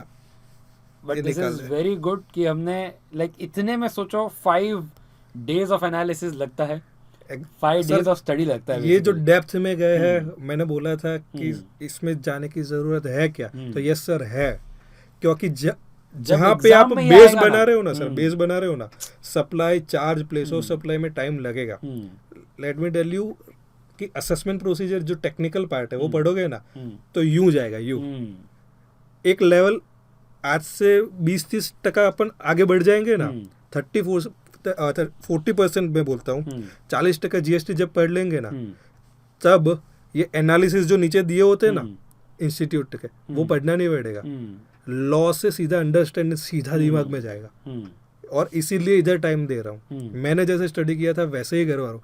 बाकी कम फोकस दे सकते हैं अपन, इतने नोट्स क्यों ओपन कर रहे हैं कि बेस इतना मजबूत चाहिए ना। आप सबको पता है कि जिसका पाया मजबूत है वो इमारत में कितने भी फ्लोर्स बनाओ ना वो खड़ी रहेगी, भूकंप आ जाए तो भी। तो हमने पूरा लास्ट एक बार ये एक शीट से मुझे ये लेवल चाहिए कि ये इतना पढ़े ना अपन एग्जाम के दिन में तो अपन को पूरा याद आ जाए, पूरा चैप्टर याद। तो सर कैसे याद है? सेक्शन 7 पढ़ा था, हम एक पेज में ट्राई करते हैं 3 मिनट या 4 मिनट में। सर सेक्शन 7 में हमने क्या देखा था? Meaning and scope of supply. Section 7 subsection 1 का क्लॉज ए, मैं गलती करूंगा क्योंकि आपको ट्रिगर करना है, ओके फिर वापस करेक्ट कर लूंगा, मुझे सब याद है सर। सेक्शन 7 सबसेक्शन वे हमें 1A बोल रहा था कि मीनिंग ऑफ सप्लाई क्या है। वहाँ मतलब मैं रिवीजन कर रहा हूँ कि हम कहाँ कैसे गए थे। वहां से हम गए थे गुड्स के ऊपर, एक ब्लैंक पेज ले लेते हैं, इसी में हो जाएगा। वहां से हम कहाँ गए थे? गुड्स के ऊपर, सर्विस के ऊपर। सर्विस बोल रहा था जो गुड्स नहीं है वो सब सर्विस है। गुड्स और सर्विस के ऊपर हमारा डे 1 का लेक्चर खत्म हो गया था। वहां से हम नेक्स्ट लेक्चर में गए थे तो हमने सेक्शन 7 सबसेक्शन 1 क्लॉज ए बोल रहा था गुड्स चाहिए, सर्विस चाहिए, बिजनेस चाहिए, कंसिडरेशन चाहिए। इतना समझा, इतनी चीजें हैं तो मैं सप्लाई बना दूंगा। फिर 7(1)B आया था, बी बोले तो बिजनेस नहीं होगा तो भी मैं एक ऐसा ट्रांजेक्शन दूंगा कि जहाँ पे सप्लाई वो बिजनेस नहीं होगा तो भी सप्लाई बन जाएगा। वो कौन सा था सर? हमने डेप्थ में पढ़ा था, importation of service. Importation of service है प्लस कंसिडरेशन है, बिजनेस नहीं होगा तो भी बन जाएगा। सेक्शन 7 सबसेक्शन 1 क्लॉज सी बोल रहा था छोटी छोटी बातें मत करो, एक कौन देता है? मैं 4 दूंगा, 4 और उसके लिए उसने 4 देने के लिए और एक स्केड्यूल दे दिया। ये अपन ने पढ़ा था स्केड्यूल 1। 4 ट्रांजैक्शन कौन से थे? बिजनेस एसेट, मोबाइल वाला एग्जांपल कि परमानेंट ट्रांसफर कर रहा हूँ, आईटीसी आपने ले लिया, आईटीसी ले लिया है तो वो भले ही कंसिडरेशन ना हो जीएसटी में आ जाएगा। दूसरा ट्रांजैक्शन कौन सा था सर? दूसरा ट्रांजैक्शन था अपना, एक तो सर अपना ये एजेंट वाला था, एजेंट वाला थर्ड ट्रांजैक्शन था। थर्ड ट्रांजैक्शन सप्लायर है, एजेंट है, रेसिपिएंट है, तो वो इसके अंदर आ जाएगा। दूसरा पार्ट पोर्शन जो था ना उसमें मैंने बोला था दूसरा है मतलब रिलेटेड एंड डिस्टिंक्ट पर्सन, दो चीज, दो जने मतलब सर ये बोलने के बाद ऐसे याद आना चाहिए कि रिलेटेड पर्सन है, डिस्टिंक्ट पर्सन है। डिस्टिंक्ट पर्सन की डेफिनेशन समझी थी, डिस्टिंक्ट पर्सन समझा था कि डीपी मतलब एक पेन के ऊपर अलग अलग जीएसटी नंबर। सर ने डाउट पूछा था कि ऐसा कैसे हो सकता है, ऐसा हो सकता है कि नहीं हो सकता। पेन नहीं ले सकते हो, जीएसटी ले सकते हो। वो छोड़ने के बाद हमने एक और लेयर बढ़ाया था, इंपोर्ट ऑफ सर्विस, वापिस आया था रिलेटेड पर्सन, और एक और ऐसा नाम आया RPDP plus establishment outside India. Establishment outside India, RPDP और एक साथ में और एस्टैब्लिशमेंट आउटसाइड इंडिया। तब हमने समझा था कि स्केड्यूल 1 जो कंसिडरेशन ना होने पर भी सप्लाई बनाता है तो इंडिया के बाहर हमारे सिर्फ रिश्तेदार ही है जो अपने को हमें फ्री में कुछ देंगे और उनसे भी गवर्नमेंट सप्लाई बना के पैसा लेगी। ऊपर हमने जो इम्पोर्टेशन और सर्विस 7(1)B में 7(1)B पढ़ा था एंड 7(1)C पढ़ा था। इसमें हमने एग्जांपल लिया था नेटफ्लिक्स वाला, इसमें हमने एग्जांपल लिया था इंटीरियर सर्विस वाला। यहाँ पे अपना स्केड्यूल 1 खत्म हो गया, अपन आए थे स्केड्यूल 2 के ऊपर। स्केड्यूल 2 कहाँ से जन्म लेता है सर? सेक्शन 7 सबसेक्शन 1A के ऊपर से। ये नीचे इधर लिखना था मुझे 7 सबसेक्शन 1A से वो बोल रहा है कि सप्लाई बहुत हो गया, सप्लाई आ गया ना, सेक्शन 7 सबसेक्शन 1 में पढ़ लिया ना एक क्लॉज ABC में। अब मैं बोलूंगा कि कौन बनेगा गुड्स और कौन बनेगा सर्विस।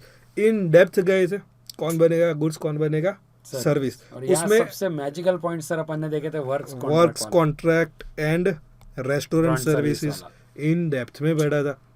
बाद में हमने बिजनेस और भी कुछ टेक्निकल थे वो पढ़े थे, वो आप रीड कर रहे हो कि वापस आपको रिकॉल हो जाएगा। exactly. बाद में हमने स्केड्यूल 2 के इमीडिएट बाद में स्केड्यूल 3 पढ़ा था। वो कहाँ से आ रहा था सर? वो आ रहा था हमारे 7 सबसेक्शन 2 से negative list to the government, हमारे लिए पॉजिटिव बोल देते हैं अभी एक और बार। तो स्केड्यूल 3 के अंदर अच्छे ट्रांजैक्शन थे, करेक्ट, कि इमूवेबल प्रॉपर्टी वाली बातें थी जो इन दोनों के बीच में कौन सा था सर? इमूवेबल प्रॉपर्टी वाला ये वाला। एकदम मेरा ड्राइंग अक्सर कुछ अच्छा नहीं है तो भी आपको अच्छा लगेगा। WIP को काट के हमने वर्क्स कॉन्ट्रैक्ट बनाया था। सुपर कि वर्क पहले हमें पता नहीं था वर्क्स कॉन्ट्रैक्ट क्या है, WIP लिखा था यहाँ पे। बाद में हमने सीख के वर्क्स कॉन्ट्रैक्ट किया था। इसके पहले वाला आएगा स्केड्यूल 2 में, बाद वाला आएगा स्केड्यूल 3 में, जिसमें हमें पता चला था कि भाई वो इमूवेबल प्रॉपर्टी है, उस पे ऊपर GST नहीं लगेगा। स्केड्यूल 3 में फ्यूनरल वाला गवर्नमेंट की एक अच्छी चीज देखी थी, कोई अगर कोई मर गया तो हम GST नहीं लेंगे।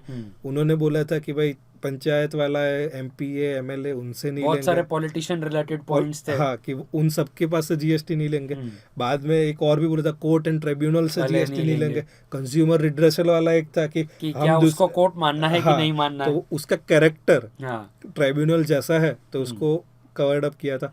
मतलब स्केड्यूल 3 में अच्छे ट्रांजैक्शन देखे थे कि जो बोल रहे कि मेरे पास GST नहीं है, मैं आपको बेनिफिट देता हूँ कि मैं किसी चीज को जो मेरे अंदर आएगा ना उसको मैं सप्लाई नहीं बनाऊंगा। बाद में हमने देखा था कि interstate movement of conveyance, the most beautiful thing कि अगर एक कन्वेयंस है, जहाज है, ट्रक है, एयरक्राफ्ट है, जो चाय पीते उन लोगों ने लिखे थे, वो सप्लाई नहीं माना जाएगा। एक नॉर्मल चीज है बट इम्पोर्टेंट थी। बाद में हमने पढ़ा था ये वाला पार्ट, सेक्शन 8 सबसे सुपर्ब था क्या? Composite supply. और सबसे डराने वाला था क्या? ऊपर वाला एरो, मिक्स सप्लाई। कि सर मस्ती करोगे तो हाईएस्ट रेट होगा, रेट लग जाएगा, वो लग जाएगा पूरे ट्रांजैक्शन के ऊपर। Cost composite supply mix supply पड़ा था सर। कंपोजिट और मिक्स में अभी कोई भी डाउट पूछे तो कोई भी स्टूडेंट हिलेगा क्या? नहीं, मतलब कितना भी टेक्निकल कर दो तो भी नहीं आएगा। कुछ सर्कुलर सर देखे थे अपने कि पेपर प्रिंटिंग वाला है, कंसेप्ट बहुत बढ़िया था। हाँ, कंसेप्ट पेपर प्रिंटिंग करवाता, बुक बनवाता है अपना, तो क्या रहेगा। बाद में एक और टायर वाला देखा था, वो भी सुपर था यार, कि मतलब ऐसा लगता है इस चैप्टर पे रहे। हाँ। इतना सुपर सप्लाई वाला चैप्टर बनाया। तो टायर वाला था, वहां पे हमने देखा कि tyre banana is the process, is the essence, वो सर्विस बनेगा। बट अगर कोई बंदा है जिसका धंधा ही रिट्रेडेड टायर बेचना है तो वहां पे गुड्स बनेगा। कॉस्ट पेट्रोलियम देखा था, मोदी जी वर्सेस अदानी जी। तो उसके अंदर पेट्रोलियम, कॉस्ट पेट्रोलियम में 2 अच्छे वर्ड्स हमने सीखे। हाँ, कॉस्ट पेट्रोलियम के ऊपर क्या था सर? वो जी सर्कुलर था ऑन कॉस्ट पेट्रोलियम, कि वो अदानी जी सर्विस नहीं दे रहे हैं टू द गवर्नमेंट, वो अपने आप के लिए खुद के लिए काम कर रहे थे, और जो प्रॉफिट मिला वो पास ऑन कर रहे थे टू द गवर्नमेंट। जिस पे गवर्नमेंट ने मना करा था, गवर्नमेंट ने बोल दिया था कि कुछ डिस्कशन करो, उससे पहले एग्जेम्पशन है इधर। हाँ, और क्लेरिफिकेशन जो लाए थे वो कॉस्ट पेट्रोलियम वाले पार्ट पे था। दूसरा हमने अभी देखा DCA, बहुत ब्यूटीफुल सर। डेल क्रेजर एजेंट देखते देखते पहले हमने एजेंट भी समझा। हाँ, कि सर एजेंट वो वापस याद कर लो, एजेंट कौन बनेगा? AI वाला बनेगा। AI के बिना तो आगे बढ़ ही नहीं पाएंगे सर। AI में आई क्या था? इनवॉइसिंग। अगर एजेंट को इनवॉइस एजेंट बनना है तो उसके नाम पर इनवॉइस होना चाहिए। If he wants to become agent under para 3 of schedule 1। Sir para 3 के साथ याद रख रहे हो? सर याद हो गया है, स्टूडेंट डर जा रहा है, रख नहीं रहा, हो गया है सर। स्टूडेंट्स को पूछना चाह रहा हूँ कि ऐसी कोई चीज है कि इसमें भूल पाओगे? नहीं, बिल्कुल नहीं सर। सेक्शन नंबर कौन, मतलब अगर आपने सेक्शन ये जो बोले ना उसमें एक भी, मुझे बैट लगाता हूँ कि एक भी याद नहीं रहे, ऐसा नहीं बनेगा। 7 1A 1B 1C schedule 1 2 3 section 8 हर चीज याद रहेगी, भूल ही नहीं पाओगे। बट इसको रिवाइज करते रहे ना। अब हम मिलेंगे हम्म। इन द नेक्स्ट चैप्टर, जिसको बोला जाएगा सर वो चार्ज चार्ज मतलब चार्ज्ड होके चार्ज हाँ। को पढ़ना है। हाँ और चार्ज्ड होके क्यों पढ़ना है सर? जीएसटी में किसी भी एक्ट में, टैक्सेशन एक्ट में चार्जिंग सेक्शन को पढ़ना इज द ब्यूटी। कि इनकम टैक्स में चार्जिंग सेक्शन, हर हेड का पहला सेक्शन रहता है चार्जिंग सेक्शन, कि वो जीएसटी लगाएगा यहाँ पे। कोई भी चीज सप्लाई बनने के बाद उसे जीएसटी कौन लगाएगा, जीएसटी लेविएबल होगा कि नहीं, वो हमें दिखाएगा next chapter, that is the Correct. Charge of supply. मैंने बोला था कि सप्लाई के बिना तो पूरा जीएसटी नहीं है। हाँ। तो सप्लाई हर जगह पे आएगा। सप्लाई तो हर जगह आने वाला है। हाँ, तो सप्लाई हमें इन डेप्थ पता चल गया है। तो हम मिलेंगे इन the next lecture, continuing with the next chapter, charge of supply. And हमारा ये कौन सा सेशन था? डे 5 था हमारा, the end of supply. The end of supply, day 5 the end of supply. I hope आप लोगों को ये हमारा डिस्कशन बेस्ड लर्निंग बहुत मजा आ रहा है। मोस्टली इट शुड बी और it can be taken as a podcast also, बराबर राइट, बराबर। Take it as podcast, take it as learnings. और यही मजा है गाइज, अगर आप इस तरीके से डिस्कस करके इस तरीके से पढ़ेंगे ना, तो पढ़ाई भी बर्डन नहीं लगेगी। अरे बुक के बिना कोई बंदा बैठा हो तो भी उसे मजा आना चाहिए। और हम पढ़ा रहे तो हमें मजा आ रहा है। एग्जैक्टली। मीन्स आपको सुन के मतलब यहाँ पे मैं चाहता हूँ कि 3 लोग हो, एक मैं, यश भाई और एक आप। हाँ 3 लोग पॉडकास्ट में बैठे हो ना, ऐसे फील करके आपको पढ़ना। हाँ, हमने पूरी कोशिश ऐसी करी कि हम ये 3 पीपल कंसेप्ट जैसा राइट करें आपके लिए। एज अ थर्ड पर्सन आपको कहीं पे भी डाउट आए तो बेझिझक कुछ Feel भी free to लेवल ask. पे, हाँ। कौन से भी, मतलब द मोस्ट सिलिएस्ट डाउट को तो हम अवॉइड देंगे कि ये तो सबसे पहले चाहिए था। करेक्ट। तो यहाँ पे अपन ये लेक्चर को एंड करते हैं। Okay sir, it was a pleasure. We'll see you guys in the next chapter. Good bye.